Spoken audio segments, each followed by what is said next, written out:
नमस्कार दोस्तों, एग्जामोफोबिया YouTube channel में आप सभी लोगों का स्वागत है। अभी तक हम लोगों ने संस्कृति आईएएस के टेस्ट पेपर कितने लगा चुके हैं? 6 लगा चुके हैं। ये 17वीं बीपीएससी पीटी के लिए जो है संस्कृति आईएएस का 7वें नंबर का टेस्ट पेपर है, जिसको आज हम जो है लगाने जा रहे हैं। और इसके तहत भी हम लोग जो है 150 क्वेश्चन सॉल्व करने वाले हैं। साथ ही जो है एक्सप्लेनेशन को भी हम लोग विस्तार से जानेंगे। तो चलिए शुरू करते हैं आज का टेस्ट पेपर नंबर 7वां क्वेश्चन नंबर 1 के साथ।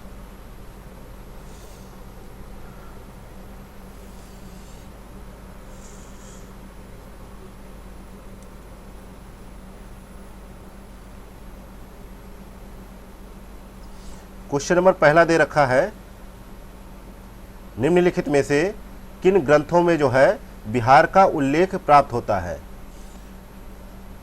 पहला है अंगुत्तर निकाय, दूसरा है विनय पिटक, तीसरा है भगवती सूत्र, चौथा है दीर्घ निकाय। तो नीचे दिए गए कूट का प्रयोग कर सही उत्तर का चयन कीजिए।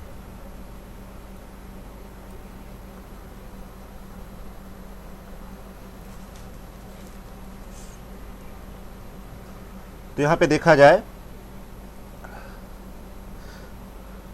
तो यहाँ पे जो है बिहार के इतिहास के बारे में अगर जानकारी प्राप्त की जाए तो प्राचीन काल में जो है पूरा पाषाण काल एवं जो है ताम्र युग की जो है आदिम सभ्यता हमें देखने को मिलती है बिहार में।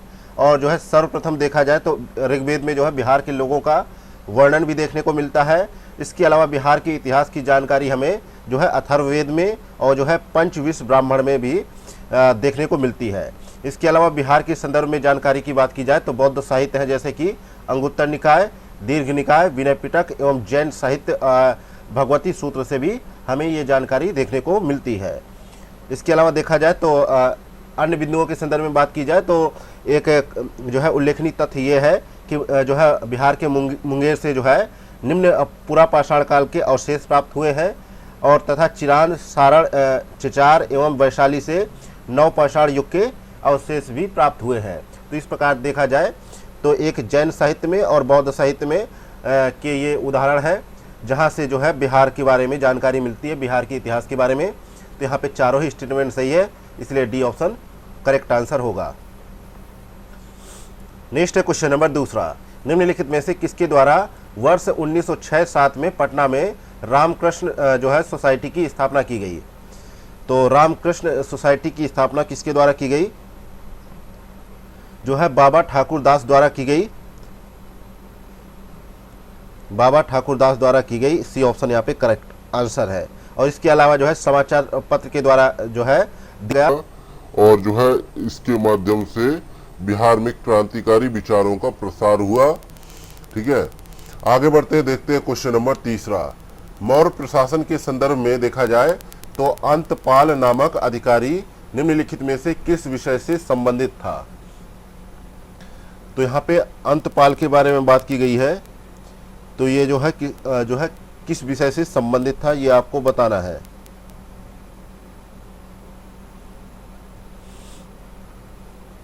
तो देखा जाए तो कौटिल्य के अनुसार जो है 4 वर्णों के जो लोग थे वे सेना में शामिल जो है हुए थे। और जो है मौर्य प्रशासन में जो है सैनिक प्रबंधन का सर्वोच्च अधिकारी जो होता था उसको जो है अंतपाल कहा जाता था। और यह सीमांत क्षेत्रों का भी जो है व्यवस्थापक होता था। और जो है यहाँ पे देखा जाए तो यूनानी स्रोतों के अनुसार पता लगता है कि चंद्रगुप्त मौर्य की सेना में जो है पैदल सैनिक और अश्वारोही, हाथी तथा रथों से जो सुसज्जित जो है सैनिक थे ये शामिल थे सभी। तो यहाँ पे करेक्ट आंसर हो जाएगा सी ऑप्शन, सैन्य प्रबंधन से संबंधित था जो है अंतपाल नामक अधिकारी। अगला है क्वेश्चन नंबर चौथा।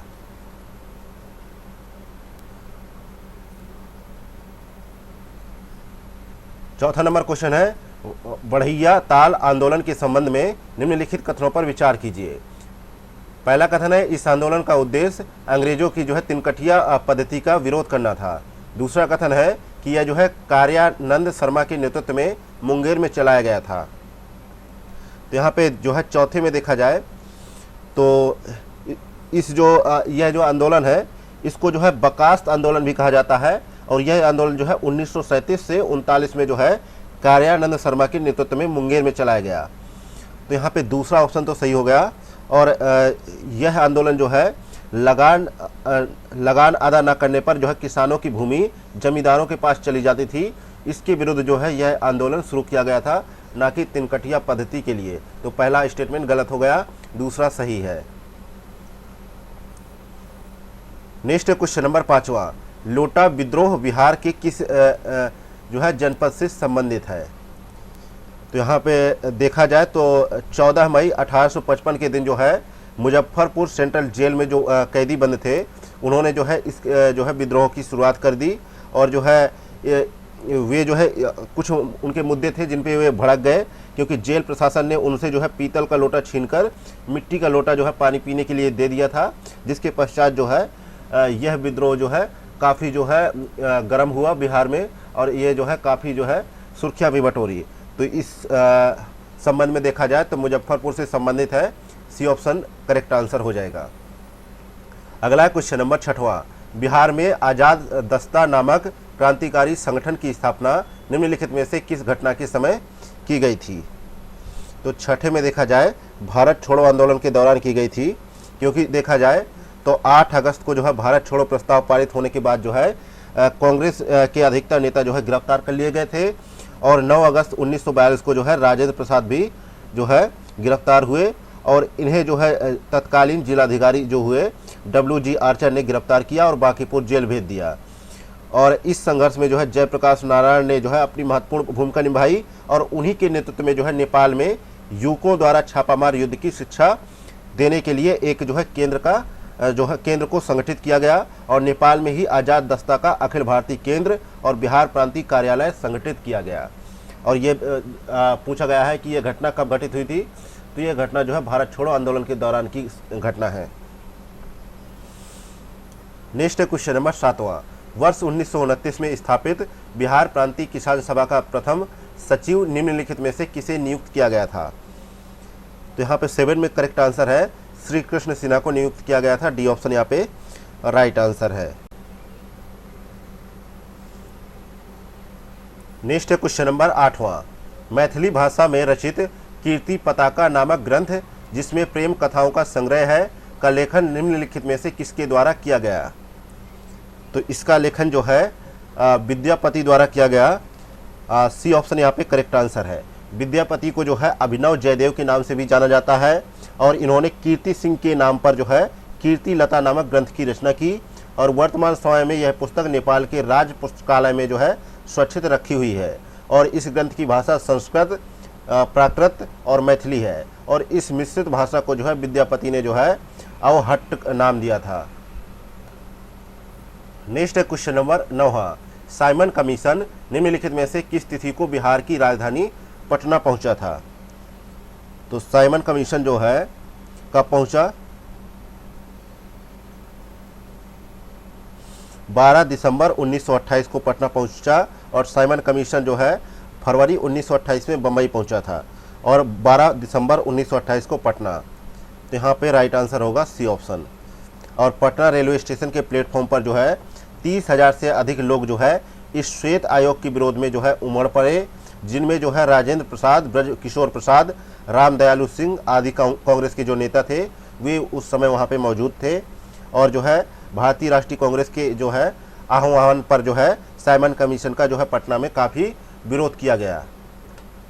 नेक्स्ट क्वेश्चन नंबर 10वां, बिहार में 1857 का विद्रोह जिसका नेतृत्व जो है कुंवर सिंह द्वारा किया गया, इसका दमन निम्नलिखित में से किस ब्रिटिश अधिकारी द्वारा किया गया था?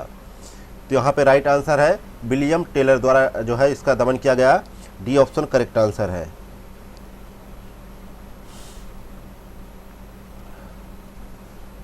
जो बिहार में जो विद्रोह हुआ उसका नेतृत्व जो है कुंवर सिंह ने किया, और जो जगदीशपुर बिहार के एक शाही राजघराने से खुद को संबंधित पाते हैं, और जो है बिहार के जो है आरा जिले संबंधित जिला है जहां पर जो है विद्रोह ज़्यादा जो है मात्रा में देखने को हमें मिलता है।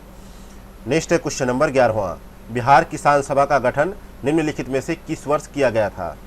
तो 11वें में राइट आंसर है कि जो है किसान सभा का गठन जो है बिहार में किसानों को संगठित करने और इनकी कठिनाइयों का निदान करने के उद्देश्य से मुंगेर में जो है 1922-23 में शाह मोहम्मद जुबैर और श्री कृष्ण सिंह द्वारा किया गया, और नवंबर 1929 में सोनपुर मेला के अवसर पर एक सभा में प्रांतीय किसान सभा की जो है विधिवत स्थापना हुई, और स्वामी सहजानंद इनके प्रथम अध्यक्ष बनाए गए। और इसी वर्ष जो है सरदार वल्लभ भाई पटेल भी बिहार की यात्रा कर किसानों में चेतना जगाने पहुंचे थे। तो यहाँ पे बी ऑप्शन करेक्ट आंसर हो जाएगा। थोड़ा सा वॉइस का दिक्कत रहेगा क्योंकि जो है आज थोड़ा सा मतलब कि जुकाम हो रखा है, तो मतलब कि वॉइस का दिक्कत रहेगा, तो थोड़ा सा हो सकता है कि क्लियरिटी ना आए, लेकिन फिर भी प्रयास कर रहे हैं कि मतलब कि वॉइस जो है नॉर्मल रहे। तो थोड़ा सा सहयोग कीजिएगा, आप लोगों से निवेदन है। ठीक है, आगे बढ़ते हैं, देखते हैं क्वेश्चन नंबर 12वां। निम्नलिखित युग्मों में से कौन सा सही सुमेलित नहीं है? एक तरफ समाचार पत्र है, दूसरी तरफ संपादकों का जिक्र है। तो समाचार पत्रों का मिलान किया जाए तो बिहार में अंग्रेजी समाचार पत्र हुआ द बिहार हेराल्ड। तो गुरु प्रसाद सेन द्वारा वर्ष 1875 में इसको शुरू किया गया, तो ये सही है।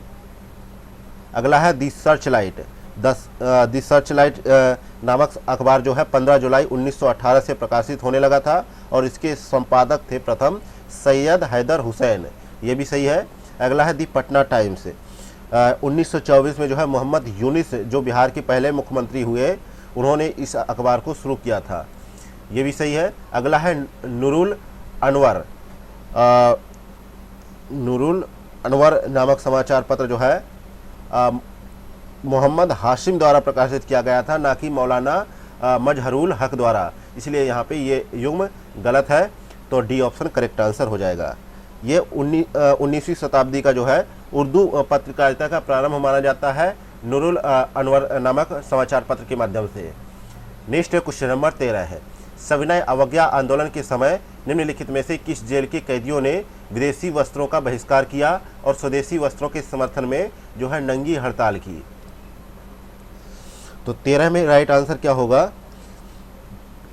तो एक तो बात हो गई कि 12 मार्च 1930 को जो है गांधी जी ने दांडी यात्रा अपनी प्रारंभ की और 5 अप्रैल को उन्होंने नमक का कानून का उल्लंघन कर सत्याग्रह आरंभ किया। और बिहार में नमक सत्याग्रह का आरंभ जो है 15 अप्रैल को चंपारण और सारण जिले में नमक बनाकर किया गया। लेकिन जो है बात आई है कि जो है स्वदेशी वस्त्रों का जो है समर्थन किया गया और विदेशी वस्त्रों का बहिष्कार किया गया। यह जो है किस जेल के माध्यम से यह किया गया? तो यहाँ पे करेक्ट आंसर है जो है छपरा जेल, क्योंकि जब ये जो है दांडी यात्रा निकाली गई और जो है नमक कानून का उल्लंघन का जो है चंपारण सत्याग्रह में नमक बनाकर जो है विरोध दर्ज कराया गया, तो उसी दौरान जो है 4 मई 1930 को गांधी जी की गिरफ्तारी हुई और इसके विरोध में जन प्रदर्शन हुए। और इसके पश्चात जो है 9 मई की एक घटना और घटती है 9 मई 1930 को, जिसमें बिहार प्रदेश कांग्रेस कमेटी ने जो है विदेशी वस्त्रों और शराब की दुकानों के आगे धरना देने का प्रस्ताव रखा। और जो है यहाँ पे देखा जाए तो फिर जो है 16 मई का दिन आता है जहाँ पे जो है इस प्रस्ताव पर जो है और गंभीर आंदोलन देखने को मिलता है। और इस काम में जो है महिलाएं भी बढ़ चढ़ कर हिस्सा लेती हैं और स्वदेशी के प्रचार और विदेशी वस्त्रों के बहिष्कार की भावना इतनी प्रबल हो जाती है 16 मई 1923 तक कि जो है कि छपरा जेल के कैदियों ने जो है विदेशी वस्त्र पहनने से इनकार कर दिया और स्वदेशी वस्त्र उपलब्ध न कराए जाने पर नंगे ही रहने का निश्चय लिया और कई दिनों तक यह नंगी हड़ताल जारी रही। तब जाकर कैदियों को जो है उनको जो है स्वदेशी वस्त्र प्रदान किए गए जेल प्रशासन द्वारा। नेक्स्ट क्वेश्चन नंबर 14, निम्नलिखित में से कौन वर्ष 1931 में गठित बिहार सोशलिस्ट पार्टी से संबंधित थे? पहला है गंगा शरण सिन्हा, दूसरा है राम वृक्ष बेनीपुरी, तीसरा है जयप्रकाश नारायण, चौथा है आचार्य नरेंद्र देव। तो नीचे दिए गए कूट का प्रयोग कर सही उत्तर का चयन कीजिए। तो 14 में देखा जाए तो चारों ही ऑप्शन यहाँ पे सही है।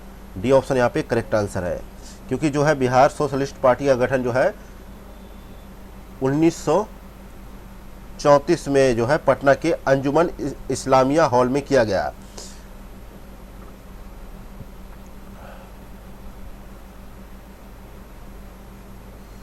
तो यहाँ पे जो है बिहार सोशलिस्ट पार्टी से संबंधित है।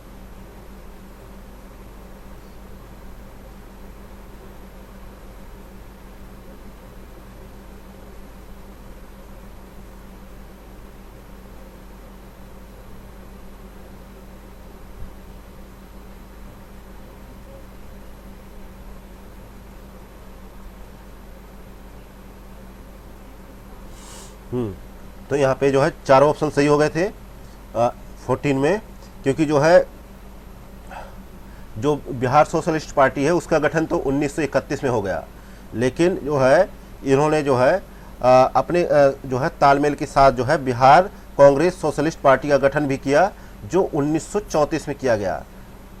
और जो है यहाँ पे बिहार सोशलिस्ट पार्टी का गठन हुआ, उसमें जो है इसके अध्यक्ष कौन हुए, आचार्य नरेंद्र देव, और जो है सचिव जयप्रकाश नारायण, और इसके अन्य सदस्य थे रामवृक्ष बेनीपुरी और गंगा शरण सिन्हा, योगेंद्र शुक्ल, अब्दुल बारी, कर्पूरी ठाकुर और बसावन सिंह इत्यादि जो है इसके मेंबर बने। तो इस प्रकार यहाँ पे चारों ऑप्शन सही है, तो डी ऑप्शन करेक्ट आंसर हो जाएगा। लेकिन यहाँ पे छोटा सा बारीक जो है अंतर है, बिहार कांग्रेस सोशलिस्ट पार्टी का गठन जो है 1934 में हुआ, और सिर्फ बिहार सोशलिस्ट पार्टी का गठन जो है 1931 में किया गया। आगे बढ़ते हैं, देखते हैं क्वेश्चन नंबर 15 है, निम्नलिखित में से किस मुगल शासक ने पटना को अजीमाबाद नाम का नया नाम दिया और उसका पुनर्निर्माण भी कराया था? तो इस मुगल शासक का नाम क्या है, ये आपको बताना है। तो देखा जाए तो पटना का इतिहास के संदर्भ में बात की जाए तो पटना का मूल नाम जो है पाटलिपुत्र था, आप लोगों ने पढ़ लिया होगा, या जो है पाटलिपट्टन भी कहा जाता है। और इसका इतिहास हमें देखने को 600 ईसा पूर्व से शुरू हुआ माना जाता है। और पटना नाम अपने जो है आरंभिक चरणों में कई परिवर्तनों से गुजरा था, जिनमें जो है पाटलीग्राम, कुसुमपुर, पाटलिपुत्र, अजीमाबाद आदि जो है नाम रखे गए। लेकिन देखा जाए तो 4वीं शताब्दी ईसा पूर्व में जो है चंद्रगुप्त मौर्य ने भी इसे अपनी राजधानी बनाया, और 16वीं शताब्दी की शुरुआत में जो है शेर खान सूरी की सत्ता में आने तक शहर का महत्व जो है कम हो चुका था। और देखा जाए तो इसके बाद जो है कौन आए, औरंगजेब जो जब आए तब जो है उनके जो सूबेदार हुए मोहम्मद अजीम, उनके अनुरोध पर जो है औरंगजेब ने 1704 ईस्वी में जो है शहर का नाम अजीमाबाद कर दिया, और अजीमाबाद के बाद इस शहर को वर्तमान में पटना के नाम से जाना गया। तो यहाँ पे करेक्ट आंसर हो जाएगा डी ऑप्शन, औरंगजेब ने किया था अपने जो है सूबेदार उनका कौन था, उनका खुद का ही पोता जो था वो जो है उनका सूबेदार था, उनका नाम था मोहम्मद अजीम। नेक्स्ट क्वेश्चन नंबर 16 है, निम्नलिखित विदेशी यात्रियों को उनकी बिहार यात्रा के अनुसार सही क्रम में व्यवस्थित कीजिए तथा नीचे दिए गए कूट का प्रयोग कर सही उत्तर का चयन करें। पहला है इत सिंह, दूसरा है मुल्ला ताकिया, तीसरा है मोहम्मद सादिक, चौथा है मुल्ला बै बहानी। तो यहाँ पे जो है देखा जाए जो इत सिंह आए, ये जो है 7वीं शताब्दी का दूसरा चीनी यात्री था, और 673 ईस्वी में भारत आया, और उसने 692 ईस्वी तक यहाँ पे निवास किया, और उसने नालंदा के महाविहार में शिक्षा ग्रहण की। और उनके अनुसार उस समय यहाँ 5000 भिक्षु निवास करते थे, और उनके विक्रमशिला महाविहार के संबंध में भी चर्चा हमें देखने को मिलती है। तो 673 ईस्वी में आए। इसके अलावा मुल्ला ताकिया जो है अकबर के शासनकाल में जो है बिहार आए थे। उस दौरान जो है जौनपुर से बंगाल की यात्रा उन्होंने की थी, और इस क्षेत्र का वर्णन अपनी यात्रा वृत्तांत में उन्होंने किया है। इसके अलावा जो है मोहम्मद सादिक आए जो है 17वीं शताब्दी में। एक दूसरा जो है ईरानी यात्री था मोहम्मद सादिक, ये 1619 से 20 ईस्वी में जो है उनका पिता जो है दीवान एक खालिसा नियुक्त होकर पटना आया था, और उसी के साथ जो है मोहम्मद सादिक भी पटना आए थे, और कई वर्षों तक वे पटना में रहे भी। इसके अलावा जो है मुल्ला बै बहानी, तो ये आए जो है ईरानी धर्माचार्य थे, और 19वीं शताब्दी में बिहार में आए थे, कई बार आया, और उसने जो है मुर्शिदाबाद से राजमहल, भागलपुर, मुंगेर, पटना और जो है सासाराम की यात्रा की। तो इस प्रकार यहाँ पे देखा जाए तो पहला, दूसरा, तीसरा, चौथा क्रम जो है सही सुमेलित बन रहा है। अगला क्वेश्चन नंबर 17, वर्ष 1946 में बिहार में महिलाओं के बीच चरखा को लोकप्रिय बनाने के उद्देश्य से निम्नलिखित में से किसने पटना में महिला चरखा समिति की स्थापना की थी? तो महिला चरखा समिति की स्थापना किसने की थी, ये आपको बताना है क्वेश्चन में। तो यहाँ पे राइट आंसर है प्रभावती देवी ने किया था, प्रभावती देवी ने किया था।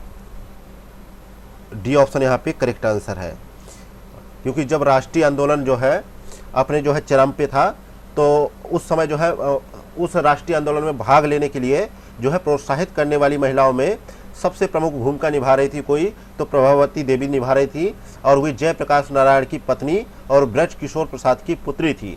और उन्होंने काफ़ी समय जो है गांधी जी के साथ जो है साबरमती आश्रम में भी अपना समय व्यतीत किया था, और उन्होंने जो है स्वदेशी के प्रचार प्रसार में भी बहुत ही महत्वपूर्ण भूमिका निभाई थी।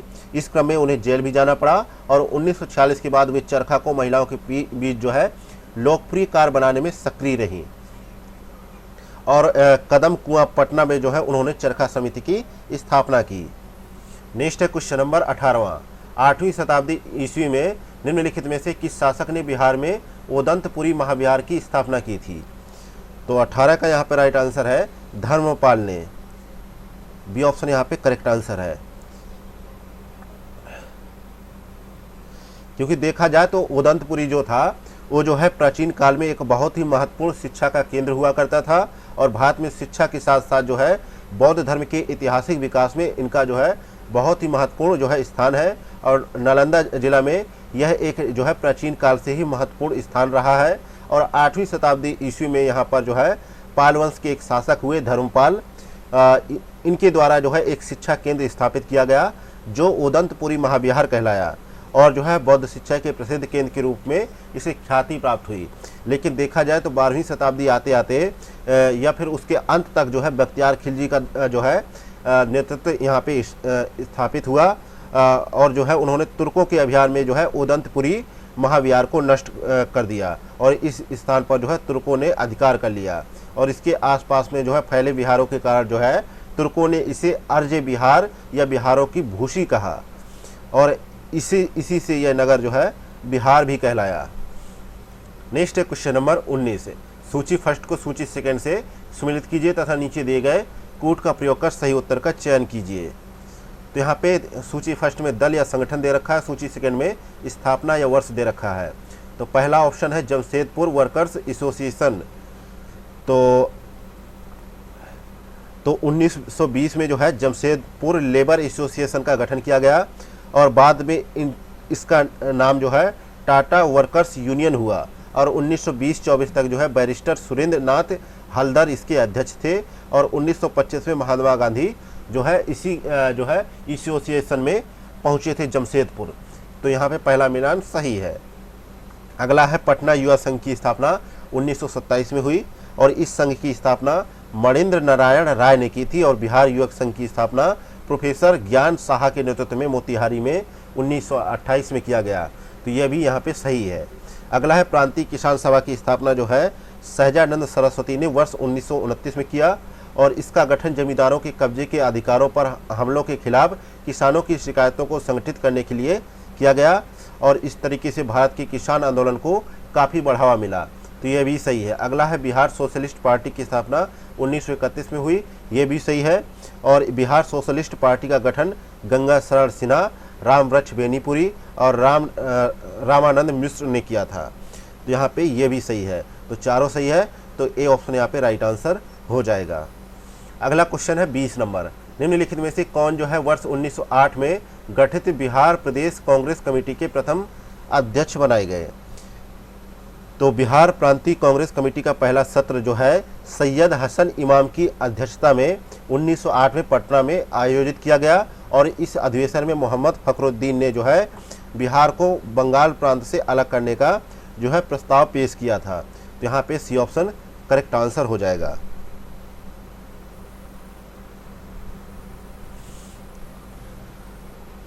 Next question number 21।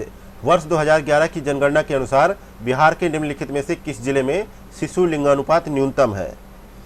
तो वर्ष 2011 की जनगणना के अनुसार बिहार के न्यूनतम शिशु लिंगानुपात वाले 4 जिले हैं वैशाली, पटना, मुजफ्फरपुर, भोजपुर एवं बेगूसराय। वैशाली का जो है शिशु लिंगानुपात जो है 904 है। तो यहाँ पे सी ऑप्शन करेक्ट आंसर है।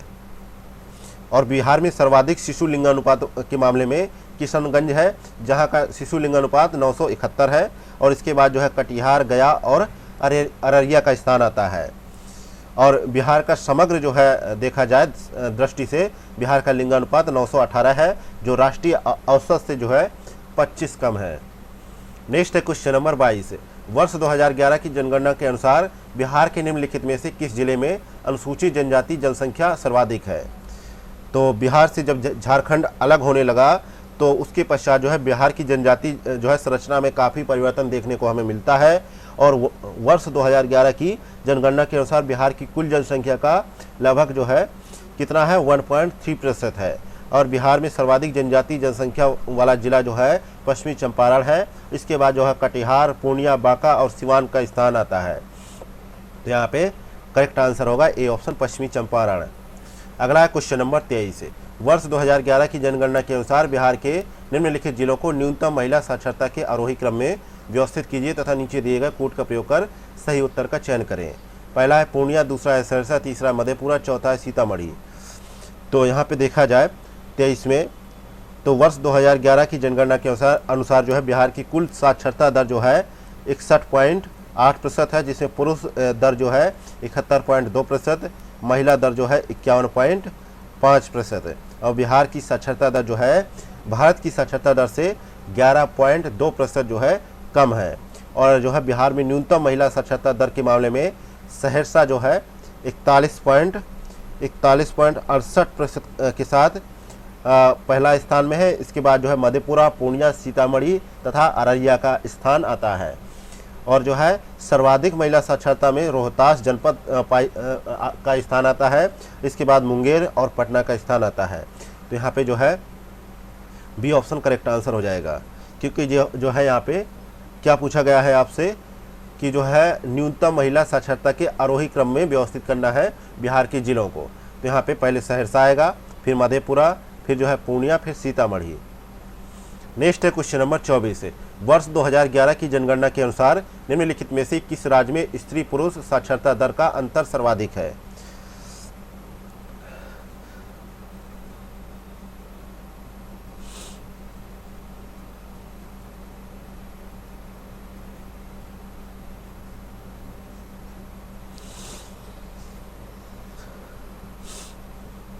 तो देखा जाए तो जो है भारत की साक्षरता दर कितनी है 73%, और पुरुष कितनी दर कितनी है 80.9%, महिला है 64.6%। और इन आंकड़ों के अनुसार देखा जाए तो भारत में स्त्री पुरुष जो है साक्षरता दर का सर्वाधिक अंतर राजस्थान में देखने को मिलता है। कितना है 27.1%। इसके बाद झारखंड और फिर दादर एवं नगर हवेली का स्थान आता है। तो यहाँ पे ए ऑप्शन करेक्ट आंसर हो जाएगा। अगला क्वेश्चन नंबर 25 है। वर्ष 2011 की जनगणना के अनुसार बिहार के निम्नलिखित में से किस जनपद की जो है ग्रामीण जनसंख्या प्रतिशतता सर्वाधिक है। तो बिहार की जो है 11.3% जो है जनसंख्या जो है शहरों में निवास करती है, जबकि बाकी जनसंख्या ग्रामीण क्षेत्रों में निवास करती है। और प्रतिशत की दृष्टि से बात की जाए तो बिहार का न्यूनतम नगरीय जनसंख्या वाला जनपद जो है समस्तीपुर है। और जो है जहां जो है 3.47% जो है जनसंख्या नगरीय क्षेत्र में निवास करती है, तथा बाकी जनसंख्या जो है 96.53% जो है जनसंख्या ग्रामीण क्षेत्रों में निवास कर रही है। तो यहाँ पे राइट आंसर है डी ऑप्शन। अगला क्वेश्चन नंबर 26। निम्नलिखित में से किस दशक में बिहार की जनसंख्या वृद्धि दर नकारात्मक रही थी। तो यहाँ पे करेक्ट आंसर है वर्ष जो है 1911 से 21 के दौरान बिहार की जनसंख्या वृद्धि दर जो है माइनस 0.66 जो है प्रतिशत जो है नकारात्मक रही थी। तो ए ऑप्शन यहाँ पे करेक्ट आंसर है। और 2011 की गणना के अनुसार बिहार में सर्वाधिक जनसंख्या वृद्धि वाले जिलों में प्रथम स्थान मधेपुरा का है, जहां 31.12% की वृद्धि दर्ज की गई। इसके पश्चात जो है किशनगंज और अररिया का स्थान आता है। नेक्स्ट है क्वेश्चन नंबर 27। वर्ष 2011 की जनगणना के अनुसार वर्ष 2020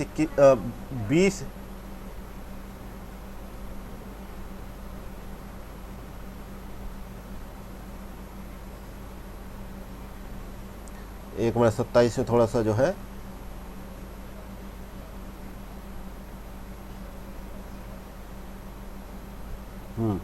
यहाँ पे थोड़ा सा करेक्शन कीजिएगा। वर्ष जो है 2001 से 11 के मध्य जो है बिहार की 10 की जनसंख्या वृद्धि दर निम्नलिखित में से कितनी थी। तो इस दौरान जो है वृद्धि कितनी दर्ज की गई 25.42%। तो यहाँ पे डी ऑप्शन करेक्ट आंसर हो जाएगा। जो राष्ट्रीय औसत का जो है कितना है, राष्ट्रीय औसत 17.7% से 7% जो है अधिक है। तो और जो है यहाँ पे एक अलग बिंदु ये है कि जो है 1991 से 2001 के दशक में जो है बिहार में सर्वाधिक जनसंख्या वृद्धि दर जो है देखी गई, कितना 28.61% जो है वृद्धि दर्ज की गई। नेक्स्ट है क्वेश्चन नंबर 28 है। वर्ष 2011 की जनगणना के अनुसार 2001 से 11 के मध्य जो है के दशक में बिहार के लिंगानुपात में निम्नलिखित में से क्या परिवर्तन हुआ। तो इस दौरान जो है 1 अंक की कमी आई लिंगानुपात में। ये ऑप्शन यहाँ पे करेक्ट आंसर है, क्योंकि जो है 2011 की जनगणना के अनुसार बिहार का स्त्री पुरुष लिंगानुपात 918 है, जो राष्ट्रीय औसत 943 से 25 कम है। और इन आंकड़ों के अनुसार वर्ष 2001 की तुलना में बिहार के लिंगानुपात में 1 अंक की कमी आई, क्योंकि 2011 में बिहार का लिंगानुपात जो है 919 था। तो इस प्रकार ए ऑप्शन करेक्ट हो जाएगा। नेक्स्ट है क्वेश्चन नंबर 29 है। वर्ष 2011 की जनगणना के अनुसार बिहार के निम्नलिखित में से किस जनपद का जनसंख्या घनत्व न्यूनतम है। तो यहाँ पे राइट आंसर है 29 का डी ऑप्शन कैमूर, क्योंकि जो है कैमूर में देखा जाए तो कैमूर का जो है जनसंख्या घनत्व कितना है 488, और बिहार का सर्वाधिक जनसंख्या घनत्व वाला जो है जिला है शिवहर। तो शिवहर का कितना है जनसंख्या घनत्व 1880 है। नेक्स्ट है क्वेश्चन नंबर 30। वर्ष 2011 की जनगणना के अनुसार बिहार राज्य की पुरुष साक्षरता दर निम्नलिखित में से कितनी है। तो बिहार की जो है पुरुष साक्षरता दर जो है 71.2% है, महिला साक्षरता दर जो है 51.5% है। नेक्स्ट है क्वेश्चन नंबर 31। वर्ष 2011 की जनगणना के अनुसार बिहार के निम्नलिखित में से किस जनपद में अनुसूचित जाति प्रतिशतता न्यूनतम है। तो 2011 की जनगणना के अनुसार अनुसूचित जाति की जनसंख्या बिहार की कुल जनसंख्या का 15.9% है, और इन आंकड़ों के अनुसार देखा जाए तो सर्वाधिक अनुसूचित जाति जनसंख्या गया जनपद में निवास करती है, तथा प्रतिशत के मामले में सर्वाधिक अनुसूचित जाति जनसंख्या गया जनपद में ही निवास करती है, और इसके बाद नवादा तथा औरंगाबाद जिले का नाम आता है। तो यहाँ पे जो है देखा जाए तो न्यूनतम के बारे में आपसे पूछा गया है, न्यूनतम के बारे में पूछा गया है। अभी तक आपको सर्वाधिक के बारे में बताया है। तो अनुसूचित जाति की न्यूनतम प्रतिशतता के मामले में प्रथम स्थान जो है किशनगंज जिले का आता है, उसके बाद जो है कटिहार तथा भागलपुर जिले का स्थान आता है। तो यहाँ पे बी ऑप्शन करेक्ट आंसर हो जाएगा। अगला क्वेश्चन नंबर 32 है। वर्ष 2011 की जनगणना के अनुसार निम्नलिखित में से कौन सा नगरीय जनसंख्या के अनुसार बिहार के जनपदों का सही अवरोही क्रम है। तो बिहार में सर्वाधिक नगरीय जनसंख्या जो है राजधानी पटना में निवास करती है, और जिसके बाद जो है भागलपुर, गया, बेगूसराय तथा मुजफ्फरपुर का स्थान आता है। तो यहाँ पे राइट आंसर है बी ऑप्शन। और न्यूनतम जो है नगरीय आबादी जो है शिवहर में पाई जाती है, और उसके बाद जो है अरवल, कैमूर और खगड़िया का स्थान आता है। और जो है बिहार के नगरीय प्रतिशतता वाले शीर्ष जिले कौन से हैं, पटना, मुंगेर और भागलपुर है।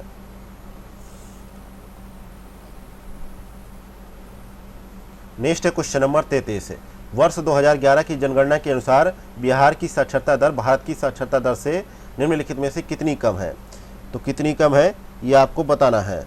तो 11.2% कम है, डी ऑप्शन करेक्ट आंसर है, क्योंकि बिहार की साक्षरता दर जो है 61.8% है, और जो है भारत की साक्षरता दर जो कितनी है 73% है।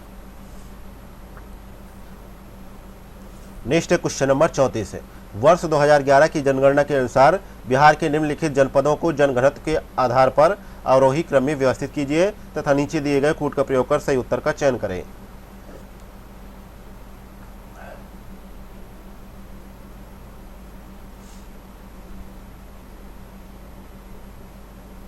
पहले स्थान पर है शिवहर जिसका है 1880, और जो है फिर है पटना 1823, फिर है दरभंगा 1728, फिर है वैशाली 1717 है।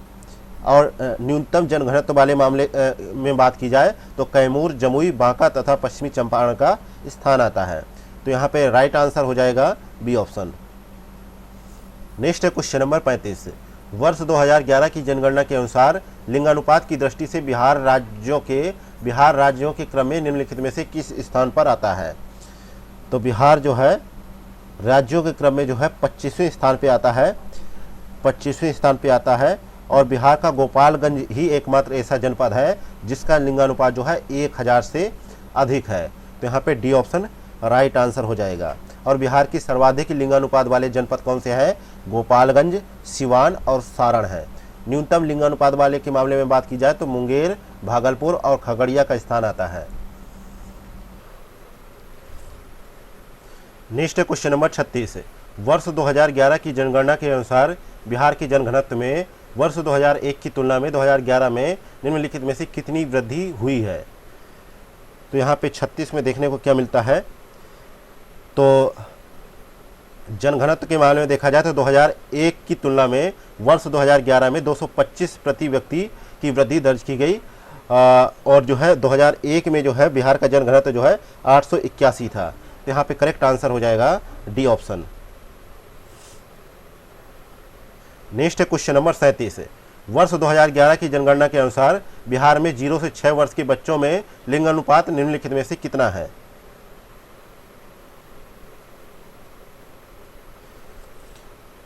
तो 37 में देखा जाए तो 37 में जो है बिहार में 0 से 6 वर्ष के बच्चों में लिंगानुपात जो है 935 है। ए ऑप्शन यहाँ पे करेक्ट आंसर है। और राज्य की जो है समग्र लिंगानुपात जो है 918 से 17 अधिक है।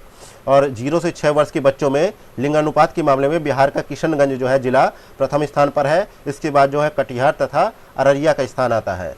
नेक्स्ट है क्वेश्चन नंबर 38। वर्ष 2011 की जनगणना के अनुसार बिहार के निम्नलिखित में से किस जनपद में महिला साक्षरता दर जो है न्यूनतम है? तो पहले समझ लेते हैं बिहार की साक्षरता दर कितनी है? 61.8%। और जिसमें जो है पुरुषों की साक्षरता कितनी है? 71.2%। महिला साक्षरता दर कितनी है? 51.5%। अब बिहार की साक्षरता दर भारत की साक्षरता दर से 11.2% कम है। और 2011 की जनगणना के अनुसार बिहार में न्यूनतम पुरुष साक्षरता दर के मामले में पूर्णिया जो है 59.06% जो है के साथ जो है शीर्ष स्थान पे है। और इसके बाद जो है कटिहार, सीतामढ़ी और शिवहर का स्थान आता है। लेकिन आपसे पूछा गया है कि न्यूनतम महिला साक्षरता दर के मामले में बिहार का सहरसा जनपद जो है शीर्ष स्थान पे है, जहाँ पे जो है 41.68% जो है साक्षरता दर है। वो यहाँ पे ऑप्शन नहीं है क्योंकि यहाँ पे पूर्णिया दे रखा है।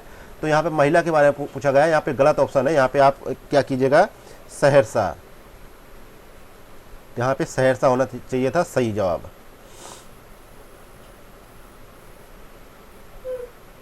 नेक्स्ट है क्वेश्चन नंबर 39। वर्ष 2011 की जनगणना के अनुसार बिहार के निम्नलिखित में से किस जनपद में सर्वाधिक जनसंख्या वृद्धि दर जो है दर्ज की गई है? तो 39 में देखा जाए बिहार की 10 की वृद्धि दर जो है कितनी है? 25.42%, जो राष्ट्रीय औसत से जो है 17.7% जो है अधिक है। और यहाँ पे देखा जाए तो वर्ष 2011 की जनगणना में बिहार में सर्वाधिक जनसंख्या वृद्धि मधेपुरा में दर्ज की गई। मधेपुरा में दर्ज की गई जो 31.12% थी। और इसके बाद जो है किशनगंज, अररिया तथा खगड़िया का स्थान आता है। तो यहाँ पे बी ऑप्शन करेक्ट आंसर हो जाएगा। और बिहार में न्यूनतम जनसंख्या वृद्धि जो है गोपालगंज में 19.02% दर्ज की गई। और इसके पश्चात जो है दरभंगा, मुंगेर और रोहतास का स्थान आता है। नेक्स्ट है क्वेश्चन नंबर 40। 26 नवंबर 2023 में जारी जाति आधारित सर्वेक्षण रिपोर्ट 2022-23 के अनुसार बिहार में जातियों की संख्या निम्नलिखित में से कितनी है? तो यहाँ पे बिहार में जातियों की संख्या जो है 215 बताई गई है। 215 बताई गई है। डी ऑप्शन करेक्ट आंसर है। और बिहार इस रिपोर्ट के अनुसार जो है बिहार का लिंगानुपात कितना हो गया है? 953 हो गया है। नेक्स्ट है क्वेश्चन नंबर 41। निम्नलिखित में से किन्हें पेरिस ओलंपिक 2024 के उद्घाटन समारोह के लिए भारतीय दल के ध्वजवाहक के रूप में चुना गया? तो 41 में राइट आंसर क्या होगा? सुमित अंतिल और भाग्यश्री जाधव को चुना गया। डी ऑप्शन यहाँ पे राइट आंसर है। नेक्स्ट है क्वेश्चन नंबर 42 है, हाल ही में समाचारों में रहे चक्रवात एम्पिल ने निम्नलिखित में से किस देश को प्रभावित किया। तो ये एम्पिल है चक्रवात, ये जो है जापान के कई हिस्सों में लोगों को प्रभावित किया और जिसके कारण जो है लोगों को एक स्थान से दूसरे स्थान के लिए जो है विस्थापित करना पड़ा। और जापान की जो मौसम विज्ञान एजेंसी है उसके अनुसार जो है देखा जाए तो एम्पिल के कारण जो है राजधानी टोक्यो और आसपास के क्षेत्रों में 24 घंटे में 7.8 इंच तक जो है बारिश जो है दर्ज की गई, जिससे जो है भूस्खलन और बाढ़ का खतरा पैदा हो गया। तो यहाँ पे करेक्ट आंसर है B option. Next question number 43 है, हाल ही में संयुक्त राज्य अमेरिका में निर्मित जो है स्टैच्यू ऑफ यूनियन निम्नलिखित में से किससे संबंधित है। स्टैच्यू ऑफ यूनियन संयुक्त राज्य अमेरिका में निर्मित किया गया है, तो ये जो है किससे संबंधित है ये आपको बताना है। तो 43 में हमें देखने को क्या मिलता है, भगवान हनुमान से संबंधित है, सी ऑप्शन करेक्ट आंसर है। क्योंकि यहाँ पे भगवान हनुमान की जो है मूर्ति बनाई गई है 90 फुट ऊंची और ये कांस्य की मूर्ति है और अमेरिका में यह प्रतिमा जो है संस्कृति और जो है आध्यात्मिकता का महत्वपूर्ण प्रतीक बनकर जो है उभरी है।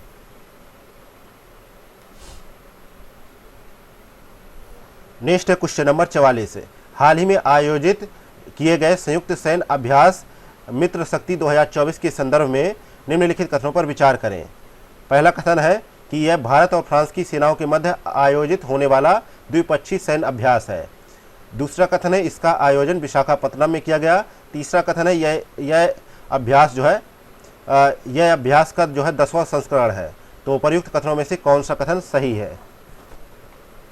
तो 44 में हमसे पूछा गया है कि यहाँ पे कौन सा ऑप्शन सही होगा। तो 44 में करेक्ट आंसर क्या होगा। तो पहला ऑप्शन यहाँ पे गलत हो जाता है, दूसरा भी गलत है, तीसरा यहाँ पे सही है कि 10वां संस्करण है।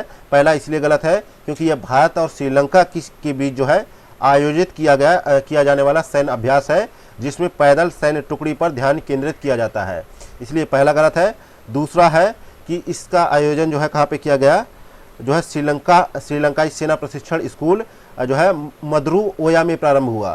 तो इसलिए यहाँ पे विशाखापत्तनम नहीं होगा, मद्रू ओया होगा जो श्रीलंका में पड़ता है, इसलिए दूसरा कथन भी गलत था। तो यहाँ पे करेक्ट आंसर हो जाएगा बी ऑप्शन, तीसरा ही स्टेटमेंट केवल सही है।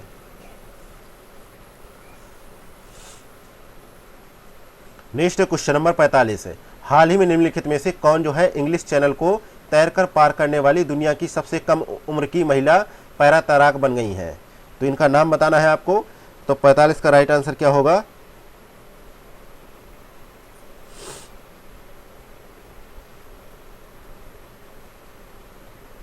इनका नाम है 16 वर्षीय जो है जिया राय है, ये ऑप्शन करेक्ट आंसर है। इन्होंने 28 से 29 जुलाई के बीच जो है इंग्लैंड के एबॉटस क्लिफ से जो है फ्रांस के पॉइंट डे लॉ कोटे ड्यून तक 24 किलोमीटर की दूरी जो है 17 घंटे 25 मिनट में तय की।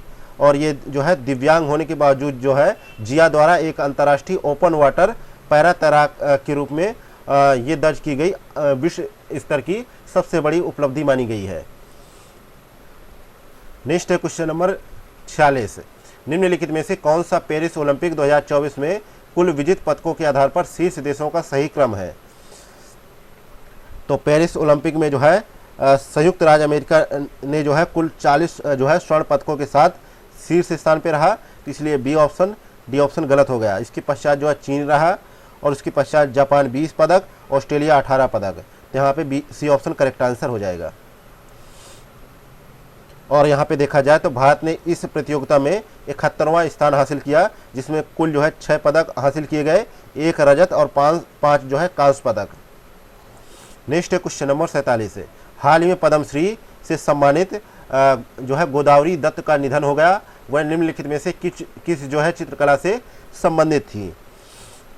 तो ये जो है मिथिला चित्रकला के क्षेत्र में जो है उन्हें जो है पद्मश्री से सम्मानित किया जा चुका था। तो यहाँ पे डी ऑप्शन करेक्ट आंसर हो जाएगा। इसके अलावा उन्होंने जो है गोदावरी दत्त ने जो है वर्ष 1983 में मिथिला कला विकास समिति की स्थापना भी करी। इसके माध्यम से वह मधुबनी पेंटिंग को बढ़ावा देने लगी और आर्थिक रूप से कमजोर महिलाओं को कला में प्रशिक्षित कर उन्हें कला के क्षेत्र में आत्मनिर्भर बनाने के काफ़ी प्रयास भी किए। इसके अलावा उन्होंने बालिकाओं की शिक्षा को भी बढ़ावा देने के लिए काफ़ी प्रयास किए। और जहाँ तक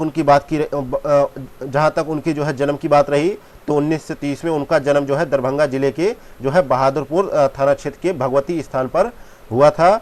और इनकी पेंटिंग जो है जापान की मिथिला म्यूजियम में प्रदर्शित की गई थी।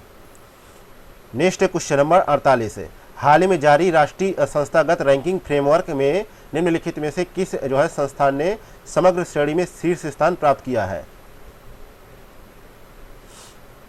तो 48 का यहाँ पे राइट आंसर है जो है IIT मद्रास ने हासिल किया है। ये ऑप्शन करेक्ट आंसर है। यह लगातार छठे वर्ष यानी 2019 से 24 तक जो है समग्र श्रेणी में अपना पहला स्थान जो है बरकरार रखा है। और यह रिपोर्ट जो है केंद्रीय शिक्षा मंत्री धर्मेंद्र प्रधान द्वारा जारी की गई थी। इसके अलावा देखा जाए तो जो है ओपन यूनिवर्सिटी के मामले में, जो है विद्यालयों के मामले में इंदिरा गांधी राष्ट्रीय जो है मुक्त विश्वविद्यालय यानी इग्नो को जो है प्रथम स्थान पर रखा गया है। नेक्स्ट है क्वेश्चन नंबर 49 है, हाल ही में भारतीय क्रिकेट का नया गेंदबाजी कोच मॉर्ने मॉलकल को नियुक्त किया गया है। यह निम्नलिखित में से किस देश से संबंधित है? तो ये जो है दक्षिण अफ्रीका के तेज गेंदबाज है। डी ऑप्शन करेक्ट आंसर है।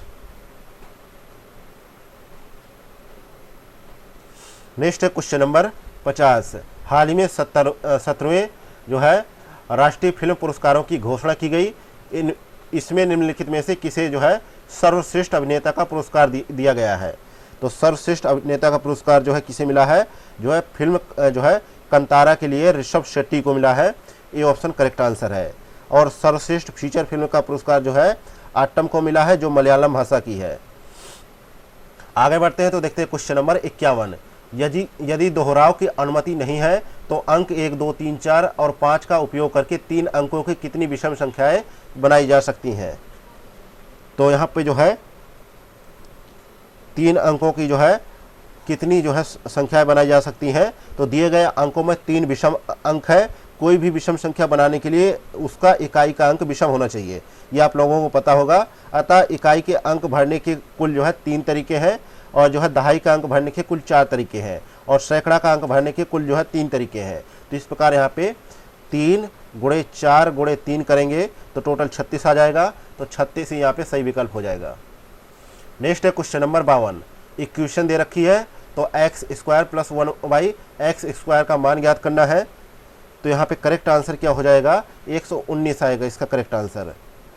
डी ऑप्शन करेक्ट हो जाएगा। नेक्स्ट है क्वेश्चन नंबर 53, एक समबाहु त्रिभुज और एक जो है वृत्त की जो है परिधि समान है। यदि जो है वृत्त का क्षेत्रफल जो है 441 पाई है तो समबाहु त्रिभुज का क्षेत्रफल क्या होगा? तो इस दौरान जो है समबाहु त्रिभुज का क्षेत्रफल कितना हो जाएगा? तो यहाँ पे सी ऑप्शन करेक्ट आंसर हो जाएगा। नेक्स्ट है क्वेश्चन नंबर 54, यहाँ पे भी इक्वेशन दे रखी है तो x² - xy + y² का मान ज्ञात करना है। तो यहाँ पे भी जो है करेक्ट आंसर आ जाएगा 19। नेक्स्ट है क्वेश्चन नंबर 55, यदि यह इक्वेशन दी गई हो तो इस इक्वेशन में जो है s का मान ज्ञात करना है। तो यहाँ पे करेक्ट आंसर आ जाएगा जो है 2950। नेक्स्ट है क्वेश्चन नंबर 56, तो यहाँ पे n का मान ज्ञात करना है। तो n का मान क्या आएगा ये देखना है। तो 56 में देखा जाए तो आएगा 36/61। तो यहाँ पे डी ऑप्शन करेक्ट हो जाएगा। अगला क्वेश्चन नंबर 57, यहाँ पे x का मान ज्ञात करना है। तो x का मान आ जाएगा यहाँ पे 2, सी ऑप्शन करेक्ट। यहाँ पे जो है n का मान ज्ञात करना है तो 58 में करेक्ट आंसर हो जाएगा 80, ए ऑप्शन करेक्ट आंसर हो जाएगा।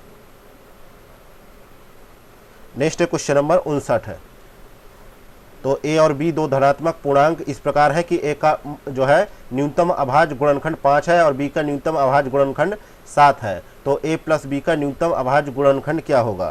तो इसका होगा जो है 2, ए ऑप्शन करेक्ट आंसर हो जाएगा।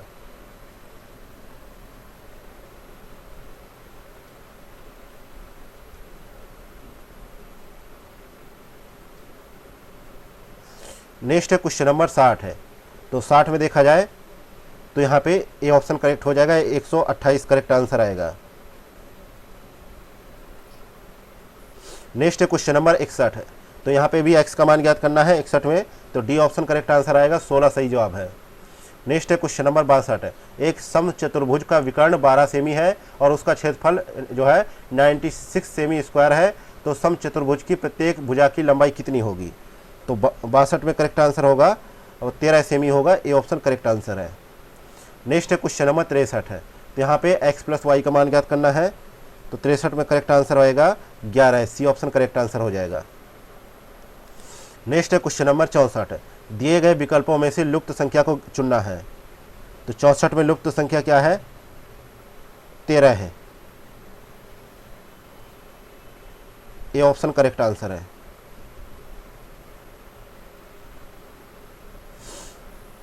अगला क्वेश्चन नंबर 65 है। दिए गए विकल्पों में से लुप्त संख्या को ज्ञात कीजिए। तो 65 में देखा जाए तो यहाँ पे जो है 35 प्लस 32 गुणे माइनस 35 माइनस 32, तो क्या आ जा रहा है? 201 आ जा रहा है।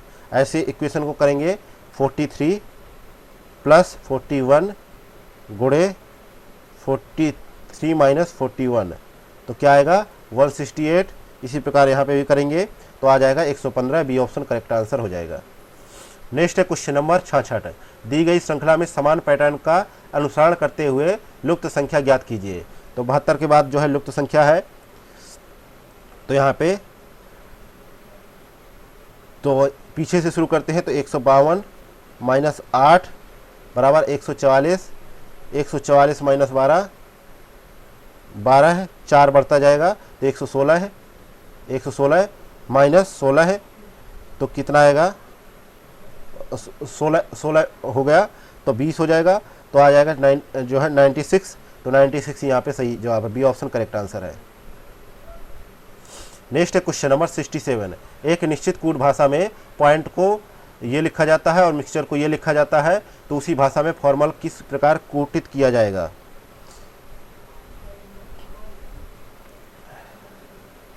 तो यहाँ पे जो है P कौन से स्थान पे आता है? 16, तो 16 में गुणा करेंगे 2 का तो 32 आ जाएगा।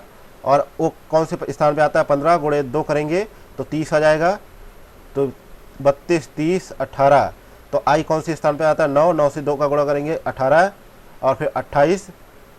तो N कौन से स्थान पे आता है? 14 स्थान पे, तो 14 का गुणा 2 से करेंगे तो 28 और 20वें स्थान पे आता है T, तो 20 का गुणा करेंगे तो 40 आ जाएगा। तो इस प्रकार से यहाँ पे देखा जाए तो करेक्ट आंसर क्या हो जाएगा? 67 का करेक्ट आंसर हो जाएगा ए ऑप्शन, ये कूट सही बनेगा फॉर्मल का। नेक्स्ट है क्वेश्चन नंबर 68 है।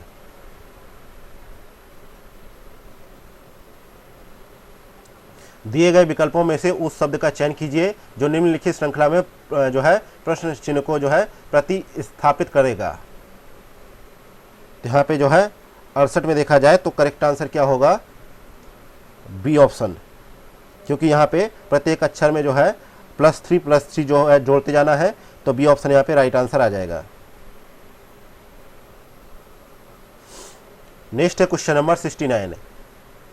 तो यहाँ पे इसको देखना है, तो यहाँ पे जो है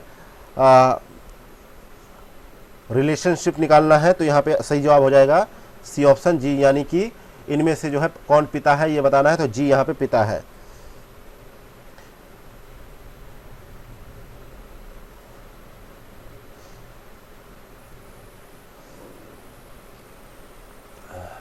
सत्तर नंबर क्वेश्चन है कि दो रेलगाड़ियां जिनकी लंबाई क्रमशः 200 मीटर तथा 160 मीटर है समानांतर पटरियों पर विपरीत दिशा में चल रही हैं। यदि उनकी चाल क्रमशः 120 किलोमीटर प्रति घंटा है और जो है 96 किलोमीटर प्रति घंटा हो, तो जो है रेलगाड़ियों को एक दूसरे को पार करने में कितना समय लगेगा, ये पूछा गया है।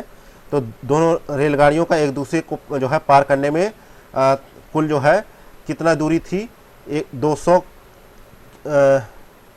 200 प्लस जो है 160 मीटर, तो टोटल कितना आया? 360 है। और यदि दोनों रेलगाड़ियां एक दूसरे के विपरीत दिशा में चल रही हों तो उनके सापेक्ष चाल कितना आएगा? 20 प्लस जो है 69, अरे यार नहीं, 120 प्लस जो है 96 है, तो यहाँ पे आ जाएगा 216 किलोमीटर प्रति घंटा। और 216 गुणे 5/18 इसको जो है कन्वर्ट करेंगे तो आ जाएगा 60 मीटर प्रति सेकेंड। और जो है सूत्र के अनुसार देखा जाए तो समय बराबर होता है दूरी बटे सापेक्ष चाल। तो 360 आया था टोटल जो है दूरी, तो 360 बटे 60 आया जो है क्या आया, सापेक्ष चाल आई। तो यहाँ पे डिवाइड करेंगे तो आएगा 6 सेकेंड। तो सी ऑप्शन करेक्ट आंसर हो जाएगा। नेक्स्ट है क्वेश्चन नंबर 71। 100 तथा 1000 के बीच ऐसी कितनी जो है संख्याएं हैं जिनमें अंक जो है 5 इकाई स्थान है, जिनमें अंक जो है 5 इकाई स्थान है। तो यहाँ पे राइट आंसर क्या हो जाएगा 71 का, 105 होगा पहला, 115, 125 ऐसे कुल करके 95 तक जाएंगे। तो 100 से 200 के बीच में 10 बार, और 200 से 300 के बीच में 10 बार। उसी प्रकार से जो है 100 से 1000 के बीच में तो 10 का गुणा 9 से करेंगे तो 90 बार आएगा, इसलिए डी ऑप्शन करेक्ट आंसर हो जाएगा। नेक्स्ट है क्वेश्चन नंबर जो है 72। एक दुकानदार किसी वस्तु के अंकित मूल्य पर 20% की छूट देता है, फिर भी उसे 20% का लाभ होता है। यदि वस्तु का अंकित मूल्य 2400 रुपये हो तो वस्तु का क्रय मूल्य कितना होगा।